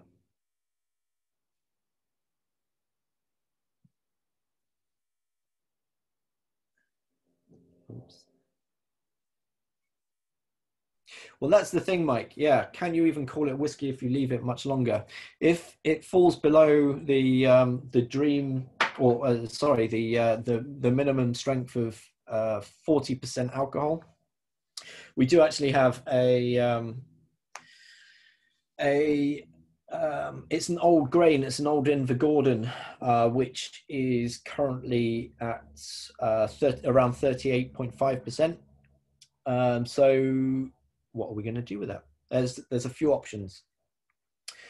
If we were to bottle it at 38.5%, then we couldn't call it a single grain Scotch whiskey. We would have to bottle it as spirit drink, which I'm surprised there isn't a better terminology for these things, because spirit drink just seems so unimaginative to me. So I'm hoping somebody comes up with something better soon. So there's that option, or we can vat it together with a sister cask of the grain. Of course, you always want to be at the same age, so you're not losing any of the value there. Or you can create a Scottish grapper. Oh Lord. Yeah, or you could create a very interesting blended Scotch whiskey, which we actually have done. We do produce a sister product to the malts of Islay called the Cultivar, which the Cultivar is in the crafted blend series, and it is this exact same spirit, but with the introduction of grain. And there has been a batch actually where the malts of Islay DNA, the Bowmore Laphroaig, has fallen a little bit low on alcohol, but we introduced, I think it was in North British grain, to bring the alcohol levels up and yeah, just give it a bit more body. Because sometimes when spirits have been developing so long, the alcohol does fall so low. Yes, you're still retaining a lot of oiliness from the original distillate in there, but with the lower alcohol, sometimes, certainly with unpeated malts, it can feel a little bit thin. But we're not certainly having that problem with this style of Islay, this blend of Islay malts. I've got a quick question for you, Dean. Oh, yes. So I'm just thinking, it's really interesting what you're doing with these casks and how you're taking a distillery's, you know, what would you say, like hero product, and you're more or less doing whatever you feel like with it. And I mean, that one there, that Bowmore and Laphroaig is, I mean, the peat's like way down in the background. It's just sitting really underneath. Fantastic. What a dram that is beautiful. But for every one of them, surely you must at times do something you go, Christ, this is like shocking. Because you're playing about with stuff and getting great results. Is there other ones that are the opposite of that, like things that you think are turned out bad? Well, it's rare. It is rare that we do have examples where maturations haven't quite haven't quite gone in the direction that we had hoped. I know we do have a small batch of stock at the moment, which I think has been in red wine for just a little bit too long. Luckily, it's not high value stock in terms of, you know, like an old blended malt of Bowmore Laphroaig status. It's still got good age to it, don't get me wrong, but I'm going to have to. We've got a few options there. We can either kind of soften the intensity of the finish by introducing or blending it with sister casks, but those casks being refill hogsheads. So we're introducing back in the distillery character, because of course, you know, as you know, the longer you leave a spirit in a cask, the more wood is going to overpower, in some cases, the distillery style. And you know, we're in the business of selling Scotch whiskies that represent these distilleries. So, you know, we're not looking to create these whiskies with overpowering. I mean, it's not, the spirit is nice, it's interesting, but it doesn't really reflect the distillery character.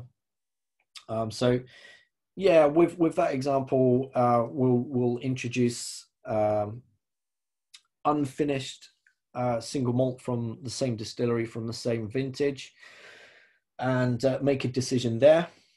In terms of the kind of the jewels in the crown, as it were, it's very rare that we will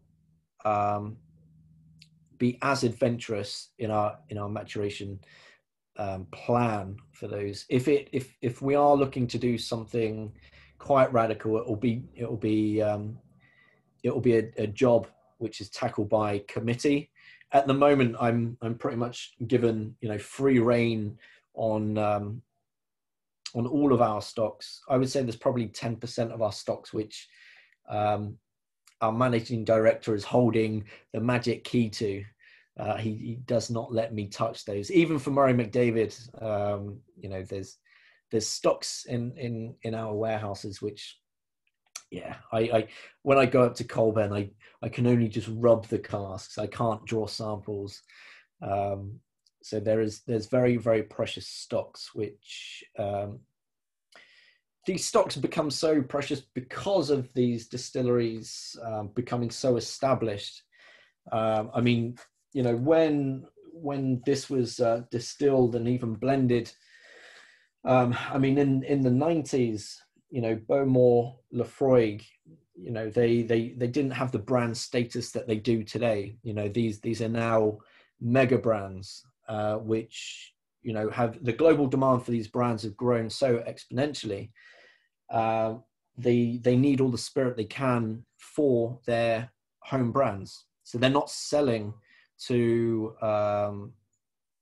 independent bottlers. So makes it more difficult to come by as an independent bottler, pushes the price up, pushes the buying price up. If anybody has been lucky enough to buy Bowmore casks 20 years ago, they might have bought those casks maybe for, you know, 500, 800 pounds a cask back then, but now selling it for, you know, I've seen some eye-watering prices for Laphroaig casks, which, you know, is quite amazing,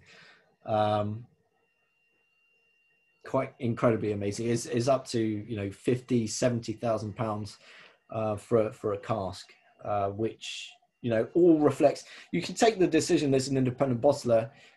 Yes, I want to bottle this 20-year-old Laphroaig because it gives your brand a bit of it gives you a bit of bragging rights almost to say, you know, we bottle Laphroaig. Who else is doing that at 20 years of age? Whereas, you know, we're not really about that at Murray McDavid. I mean, yes, we have bottled the likes of Bowmore. In 2015, we bottled, you know, 26-year-old Bowmore, 36-year-old Bunnahabhain, 14-year-old Laphroaig, 26-year-old Highland Park, 48-year-old Tomintoul. that was when we relaunched the brand and wanted to be a little bit sparkly to grab people's attention.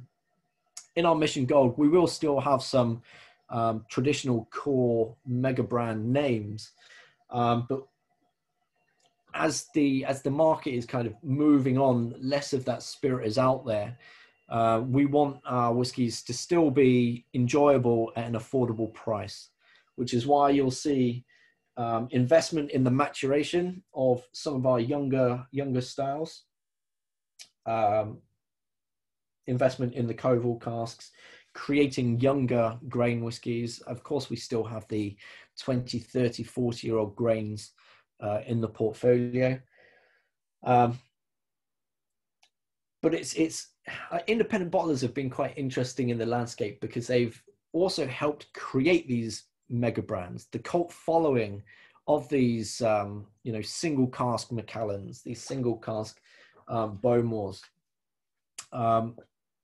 And it's helped create a bit of that buzz, but who knows what the next kind of wave of mega brands. I mean, there are incredible whiskies out there, like I really love, I mentioned earlier, Glentockers, the likes of Milton Duff, really, really great single malts, produced very well, but they don't have the brand clout just yet.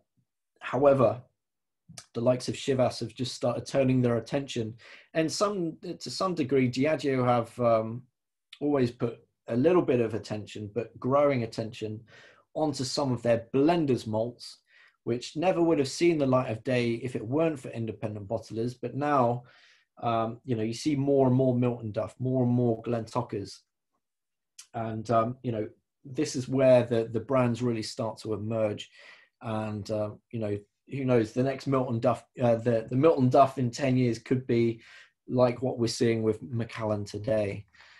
So I think there's always going to be rotations of these brand named malts. But I feel like I went off on a real tangent there, Phil. That's interesting to hear that perspective, because I've sat in hundreds of these things, you wouldn't believe it. And you're very open about, so it's quite refreshing to hear some actual real insights as opposed to garbage talk, which I've heard a lot, to be honest. Yeah, well, that's it. And again, that's the benefit of being a small team, being a small producer, and if we're putting the level of investment and care as we say we are, that we try and show that through all of our our promotional activities online, our marketing material. We try and be as transparent as possible on every bottle. We're just trying to give ourselves the maximum exposure in terms of the quality that we're putting in, and hopefully that will reward our whiskey drinkers in the glass. Because for me, it's all about authenticity. I couldn't sit here and give you some of the corporate lines that I know some of these distilleries really drum in through their marketing teams. We don't have a marketing team. For the past 7 years, I've been the marketing team. I've been the social media guy, events guy, and I'm a whiskey fan, and I drink these whiskeys, so I want them to taste good. Of course, developed a real passion for Murray McDavid as well. So I want our whiskies to be. Some people would say they want their whiskies to be the best. Of course, you want them to be the best. I strive for our whiskies to be different. Creating whiskies that aren't on the same path as everyone else's, introducing new flavors on distillery characters that you might be familiar with, but it might be the fact that we've collaborated with X cask supplier. It might be the quirky ratios of our blends, and it might be the quirkiness for our mystery malt, which we'll get onto now. The mystery malt was. Dean, just before you jump on, you just said you said about the blends that you guys do. I was just looking at the one we've just had, and you said that it's Bowmore 90% Laphroaig 10%. Does that mean that you're not using the entire cask out of the Laphroaig 10%? You're only using a portion of it, and then you're actually keeping that aside for a later blend, or is it something like the angel shares actually got to it and you use? Oh, sorry. What I might have gone over a bit quickly there is we actually, this blend we haven't created in house. This blend, well, it certainly it was certainly blended before Aceo purchased Murray McDavid in 2013. Both of these spirits are distilled in 1989, and I suspect that these would have been blended together when they were around 12 years of age. Now I say suspect because records, even with the Ray Seamus, the origins of the blend of malts, I'm still a little unsure of the ratios between the Brokerages, the Arran, the Tobermory and Auchentoshan. Record keeping for these styles of blends was far from the record keeping that we have today. And this was a blended malt originally put together by Edrington, the company Edrington. As I say, that would have been early 2000s. Now, what they would have done is how we make our blends as well today is actually just on my dining table over there, I've got a series of single malt components that we're looking to build a new blend for a new project coming maybe late next year. But they will have, their master blender would have drawn their cask samples for a particular project set in mind. And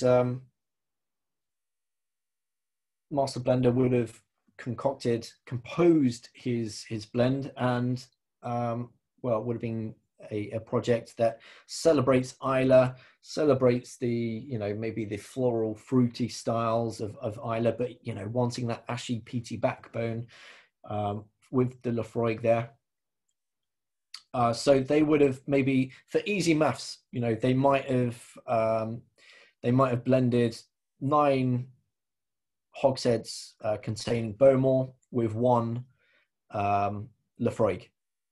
So they wouldn't have. I mean, with these scales of blends, it's not a case of taking 10% out of the Laphroaig. It would be a large vatting for a larger project, and then as we've bought the stock, we must have bought that maybe I would say maybe 2016 possibly. We would have bought those sherry butts.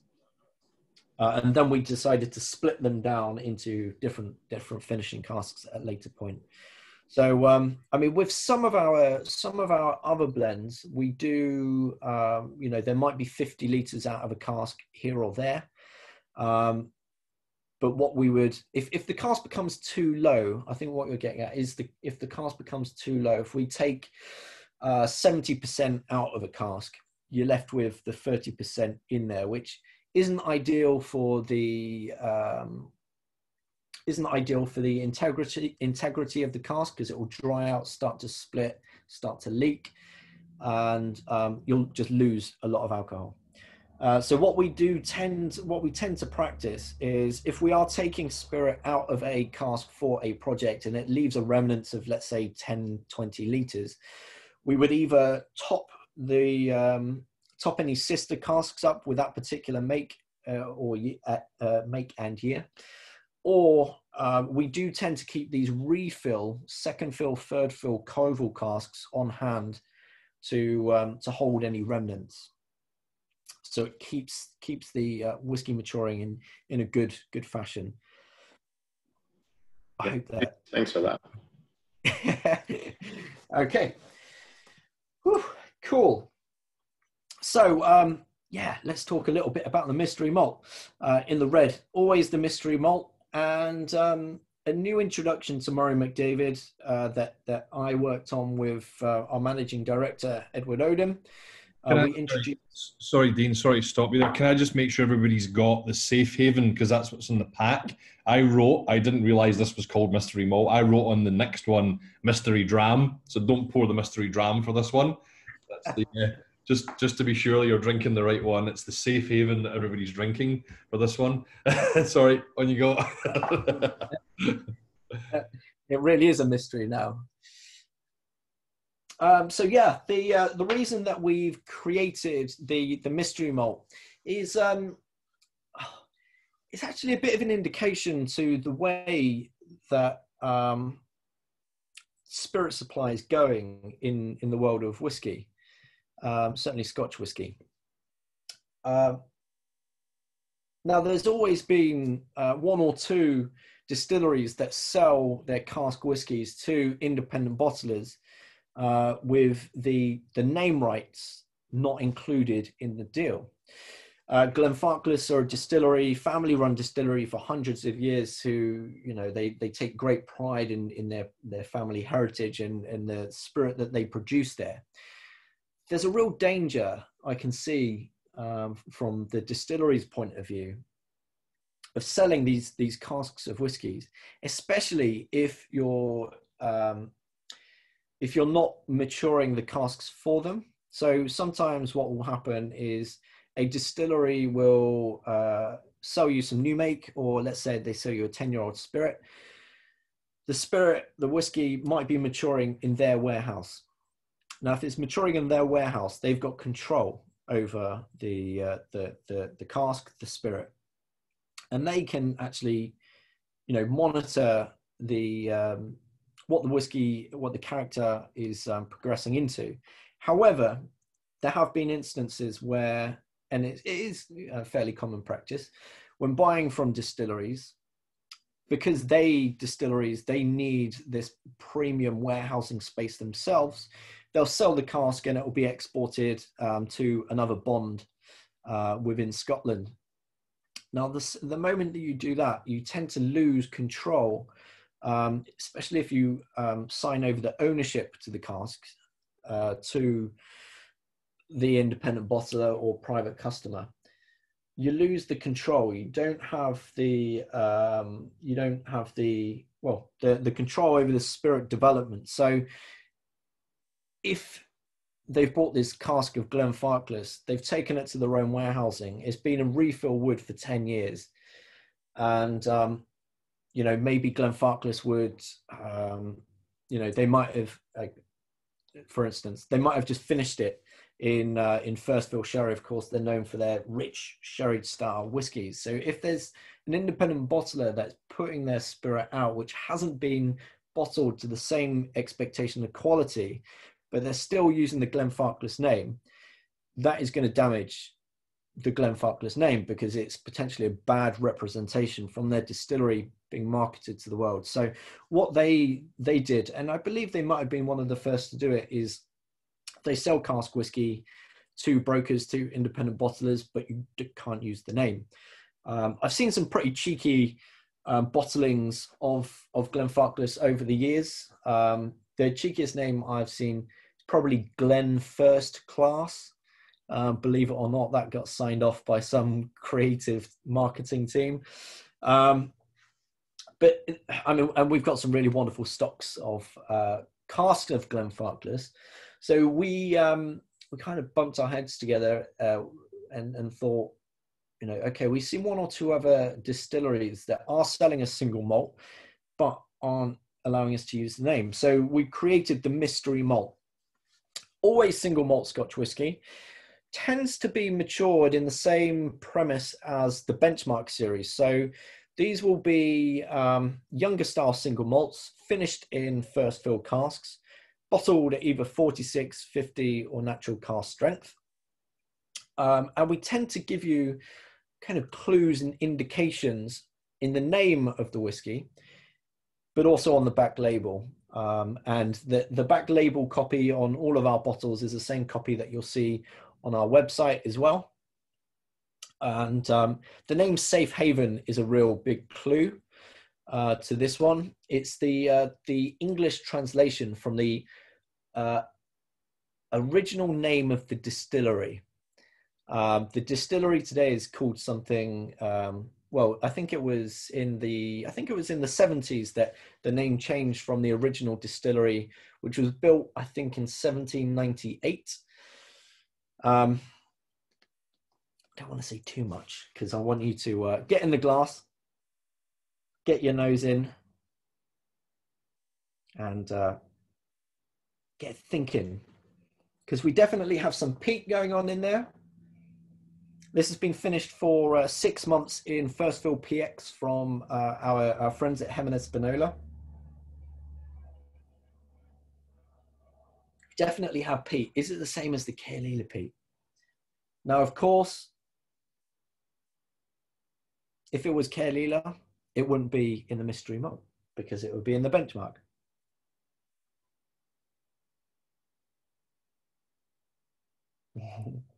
This is where I love seeing the comments. There's all these conspiracy theories. Why can it be?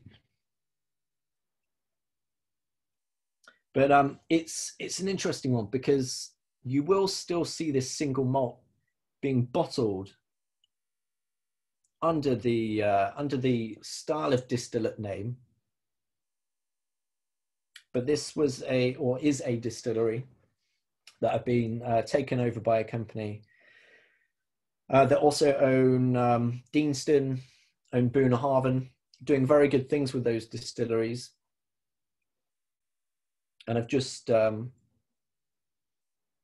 restored this particular distillery. Either Dennis is very good at Gaelic or he's very good at Google. I can't figure out which one.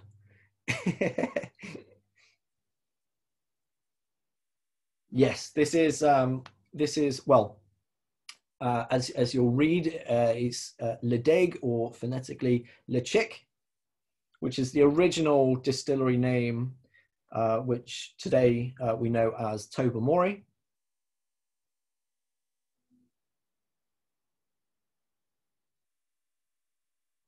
But we have the kind of, again, different style of peat to Caerlila. I would say even more kind of turn up on the dial the minerality. Cleaner, fresher style of peat. The PX there is just soft, not overpowering in any way, but it is adding a slight kind of hint of coffee, kind of a milky coffee sweetness.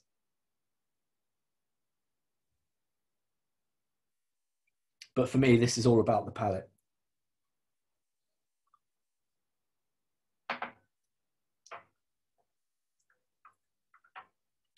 Because we have that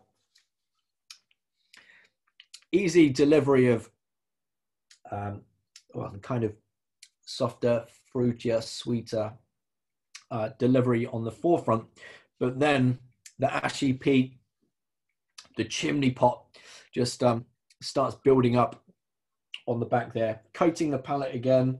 You know, a nice oily dram, he says. Takes long time for these legs to, you can see the maybe just starting to come down there. Very, very, very slow to progress down the glass. But again, that oiliness coats the palate. We have a bit of the PX sweetness there, but the lovely ashy peat from this young style single malt. 6 years of age, 6 months finish in the PX. It's that 6 years is really quite important here. Like the Caerlila.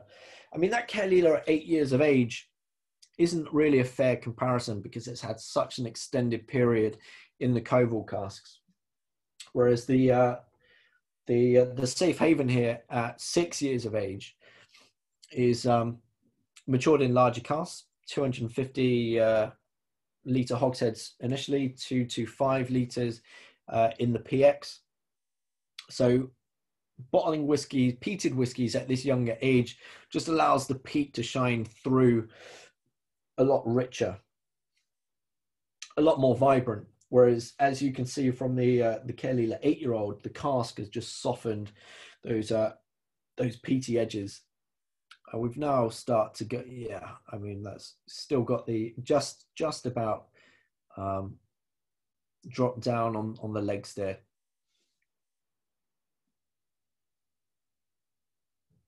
But again, nice, clean and fresh. We don't want that kind of that cloy, muddy, confused palate, which you know, PX is probably one of the most dominant cask styles that we currently work with, and it can overpower even the most bold style spirits, especially when you've got a flavor profile of clean style peat within the spirit as well. We want to retain that. So a short finish here, softening the edges, but allowing the boldness of the distillery character to shine through. Good bit of fun. Good bit of fun. It's always good to have the kind of non-Islay examples of peat as well, especially if you got a bunch of whiskey mates around and you're trying to test some knowledge. The mystery malt is always a good one to maybe raise some eyebrows, and of course enjoy a nice dram.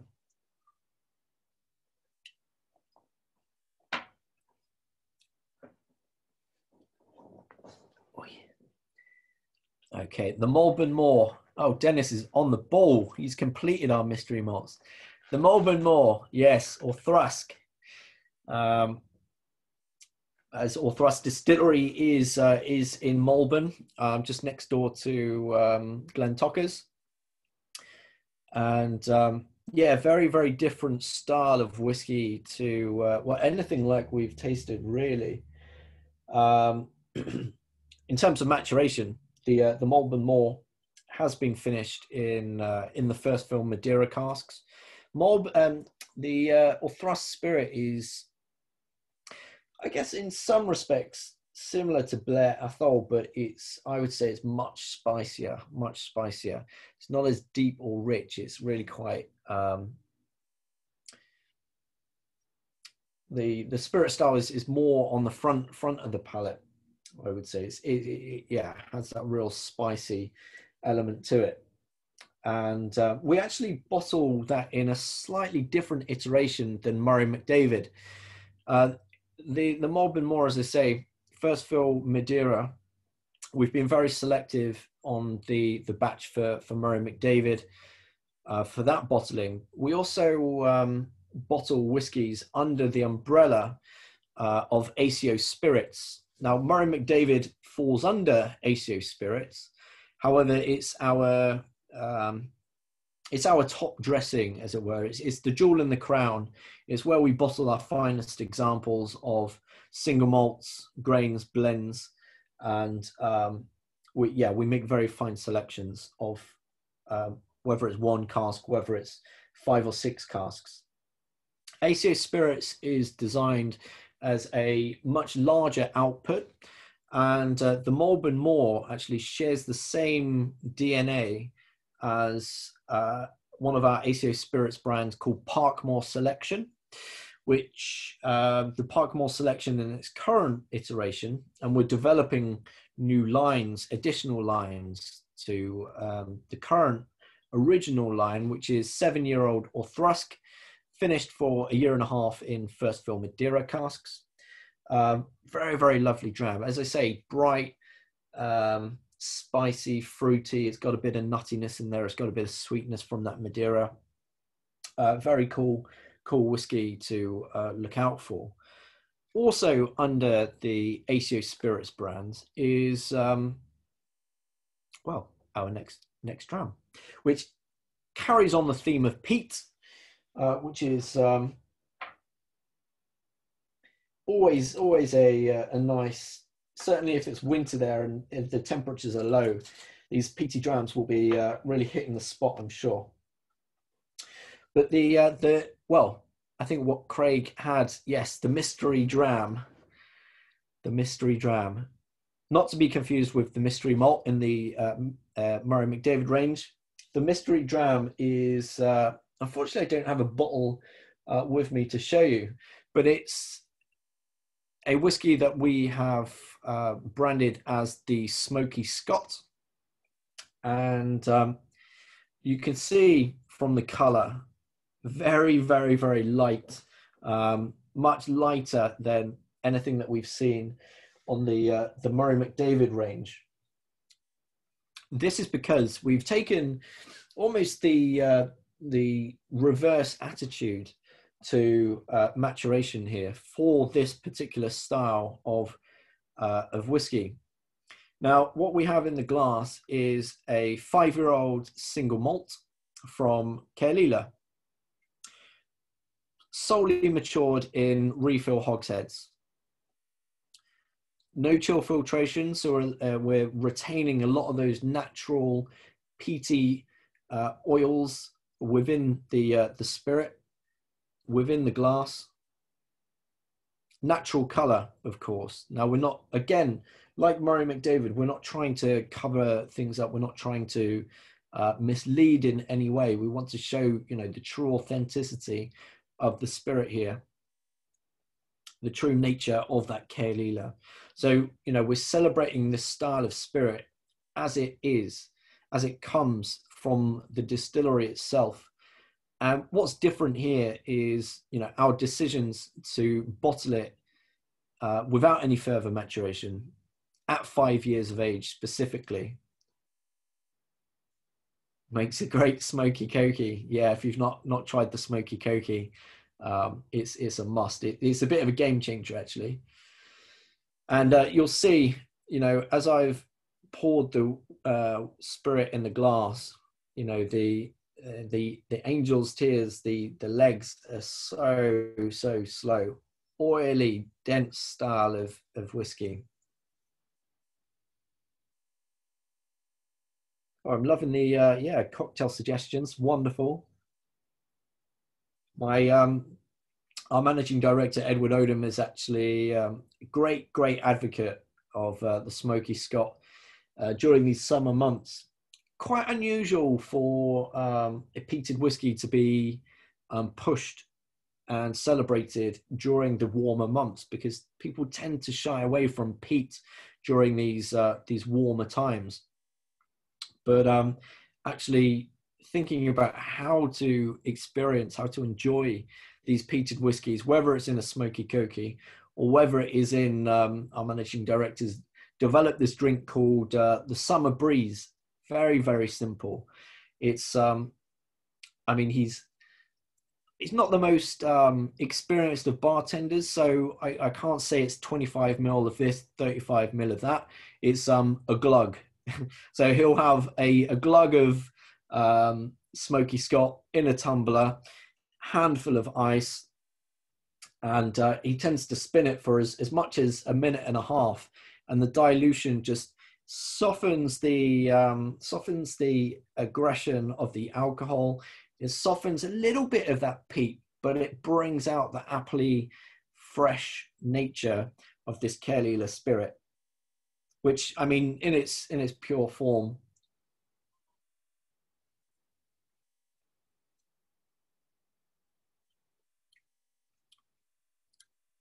the peat, actually, I've not tried this in a good few months, actually, and I don't recall the peat being as present on the back palate there.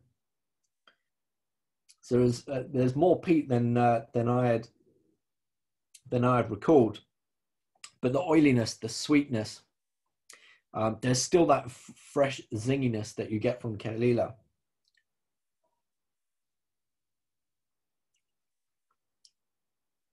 It's just that sweet ashy peat that rides all the way through. And we're currently working on actually what I'd spoke to you earlier about is these alligator char casks. That's actually being developed for a variant for Smoky Scot. We're working on a cask strength bottling for Smoky Scot as well. Now, the Murray McDavid bottlings, as I say, these will tend to be single cask or small batches of up to 1,500 bottles, maybe sometimes a little bit more. But the Smoky Scot, you know, this is going to be one of Aceo Spirit's core products that we consistently produce. I think we're on our third batch of Smoky Scot at the moment. And I mean, there's been minute differences between batch to batch, but, you know, fundamentally oily, sweet, peaty, fresh style of peated single malt. Always coming from Cheltenham, always at, I say always at, yeah, always at 5 years of age.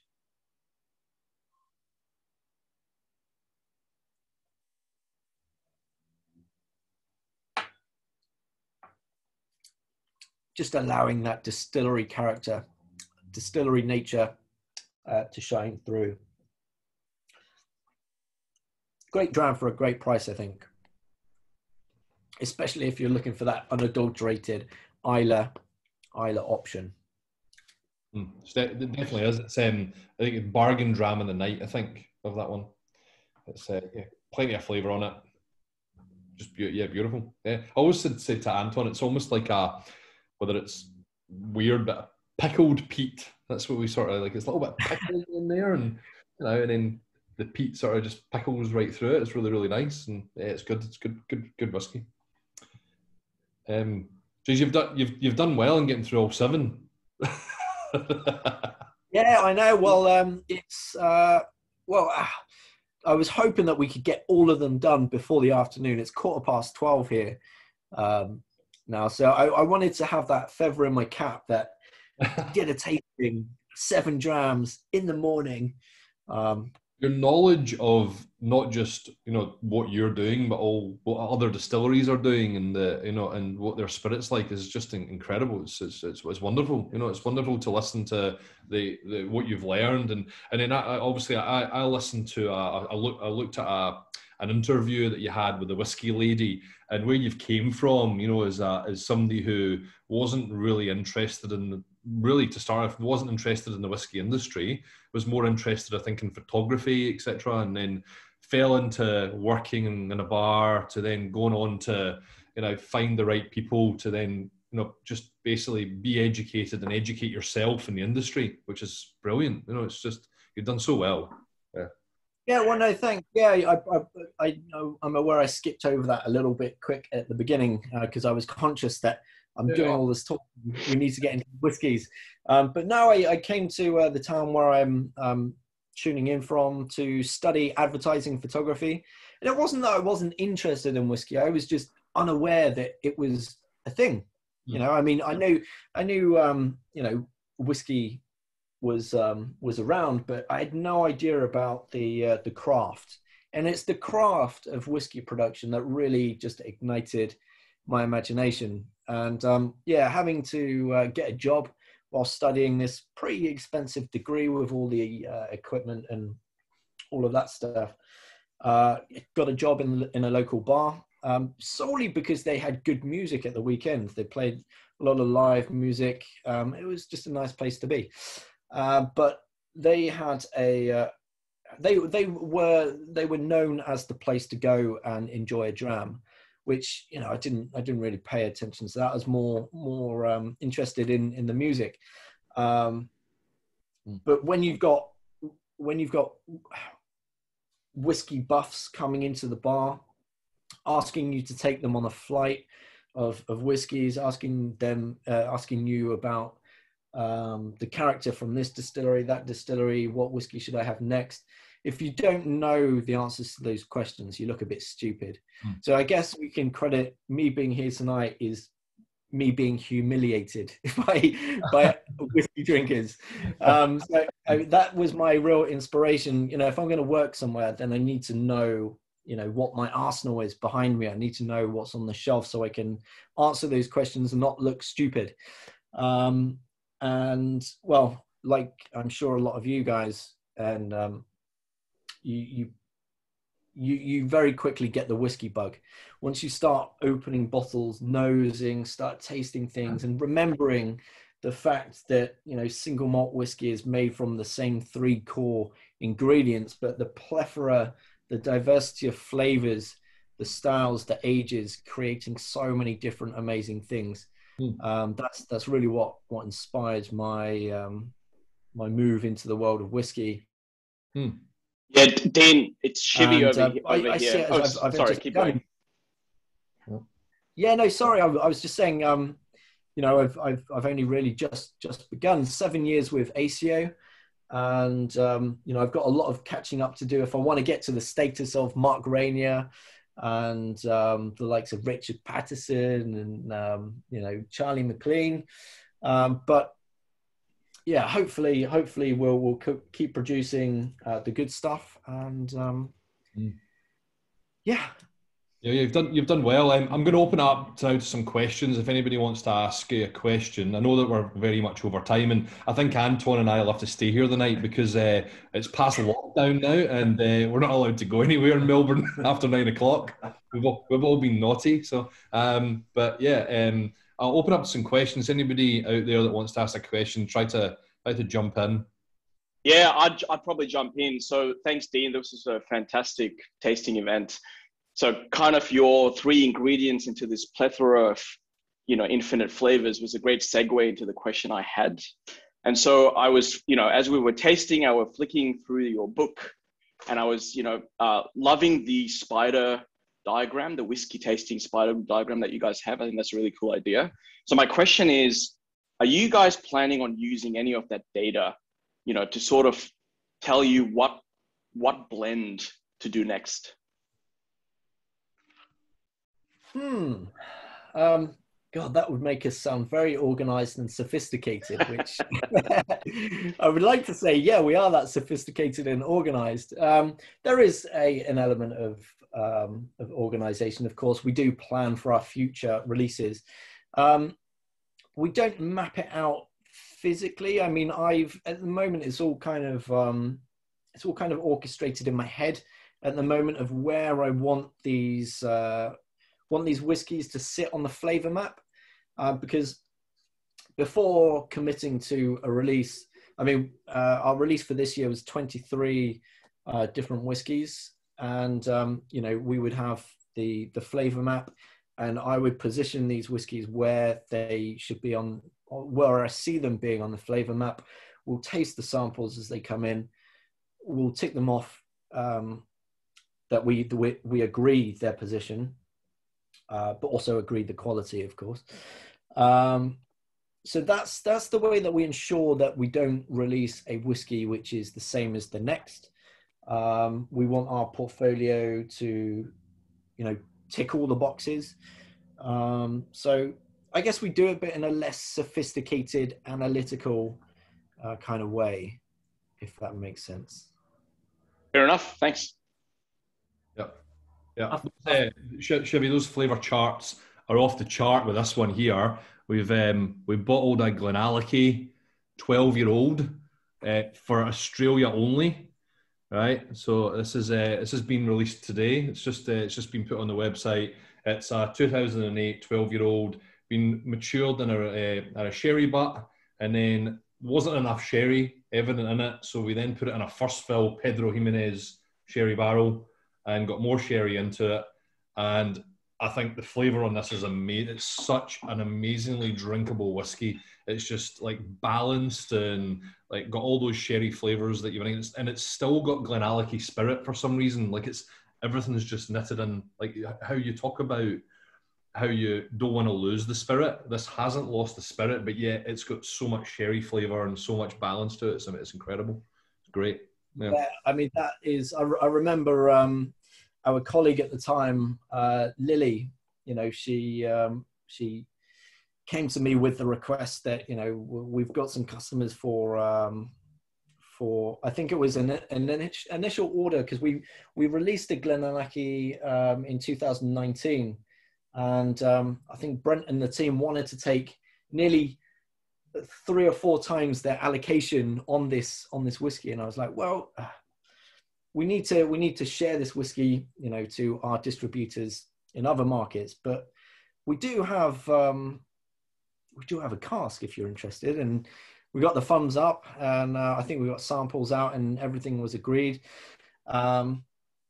We like to do these market specials for sure, because it does give really it gives you guys over there a much greater chance to enjoy what is really quite a rare example of this Glenallachie spirit, which, I mean, the distillery themselves under Billy Walker, who's really rejuvenated, revitalized the Glenallachie whiskies, and they're now really becoming, I mean, in the UK, they just released their batch 6 of their 10-year-old, heavily sherried, and I think they tick a lot of boxes. They're kind of the how do I say it? They're kind of the unglamorous. They're maybe the whiskey drinkers example of what Macallan used to be, I would say. They still have that really rich, fruity, heavy Speyside style, heavily sherried. And the reason that we re-racked that whiskey into PX is, well, we've learned throughout the years that that Glenallachie style, that rich, robust Speyside malt, can take a beating in terms of maturation and still hold the distillery character. So that was the decision making there. But the great thing about Glenallachie is, at the moment, I mean, it's on a real trajectory of popularity. And, you know, the demands for that, buying cask whiskey from those guys is becoming more difficult, because their bottlings are becoming more popular. They're having to save it for themselves. So it's actually a real rare treat that we got to bottle this whiskey with Australia, exclusively for Australia, because it's in short supply, and just an incredibly rare example of a fine spirit from Glenallachie. So yeah, hope you guys enjoy it. Yeah, monster of a dram. Thank you for that. Actually, we've just found out our website's down at the moment. So all the people Oh, no. buy something. Back up, I think. We're trying to find the link for you for that one. But yeah, like love this. You know, we just opened it for lunch today, and it's quarter gone. Shouldn't be saying that. So yeah, I haven't drank anything else all day. The water's gone out. Like, Dean, thank you very much for your time. It's been wonderful. You're welcome to stick around. We have a little bit of a chat on here afterwards. For everyone else that's on here, thank you again for being involved. It has gone over again. We love talking about whiskey, but it truly is great to have your support in this. Our next tasting class is on the 1st of September. We're again going independent bottling, and we're doing signatory this time. It's all cask strength whiskies from Signatory. We've got some 23-year-old whiskey in there, some 12-year-old, some 13-year-old in there. $60 for your ticket again. And yeah, this time it'll come out in these, our new packages have arrived, our little whiskey juice bags instead of the bottles. First time we're using these, so you'll get them in the juice bags. And yeah, jump on for that one. It's up and running now. Yeah, like, have a look at that Glenallachie as well. But thank you, Dean. Like I said, you're welcome to stick around. But anybody that wants to leave is welcome to leave. And we'll hopefully see you at the next tasting on the 1st of September. And feel free to stay on for a chat. Anybody that wants to stay on. Thank you. Just Craig. Hey, Dean, quickly before you go, I think a real key for that brand, because I'm in and out of bottle shops outside of lockdown every day for my job. I think there's a real gap for products like that. And Australia is not like Scotland. So, like, you go into a really cool whiskey bar in Scotland, and you'll get some whiskey nerds behind the bar, letting the pot still. You know, the guy Frank behind the bar is a whiskey nut. Yeah. The vast majority of people in there drinking are just people who like a beer. in a whiskey. You go to the Bon Accord, it's all tradies and all that, but they've got like 800 whiskies. Here, on the other hand, people are real whiskey geeks and they want to know everything. And, you know, having attended more whiskey events than I can care to remember, nobody does them the way that this is the, and I do this as my job as well. This is the best one I've ever been in. So I think you've got a real, you know, opportunity to get that brand all over Australia, and it wouldn't be hard to do it. You just, you know, just knocking on doors, but doing events like this could really get, because we're missing these kind of whiskies here. You know, we just don't have, and there's plenty of room for loads of different brands in Australia. They're whiskey nuts here. I hope to see it in a lot of stores and a lot of people buying it. Yeah, absolutely. I mean, that's music to my ears, and you know, we do have we've got so much whiskey lined up for future releases, for our core releases and bespoke bottling options, collaborative bottling options. So you know, it'd be great to get more, and I'd love to come over someday. I'd love to come over, and although my complexion, I'd need the factor 50, I think. Oh, you shouldn't use it. You do. They'd have to get past our border patrol first. Yeah. Yeah, I appreciate the transparency that you've offered with the whiskies. It's fantastic to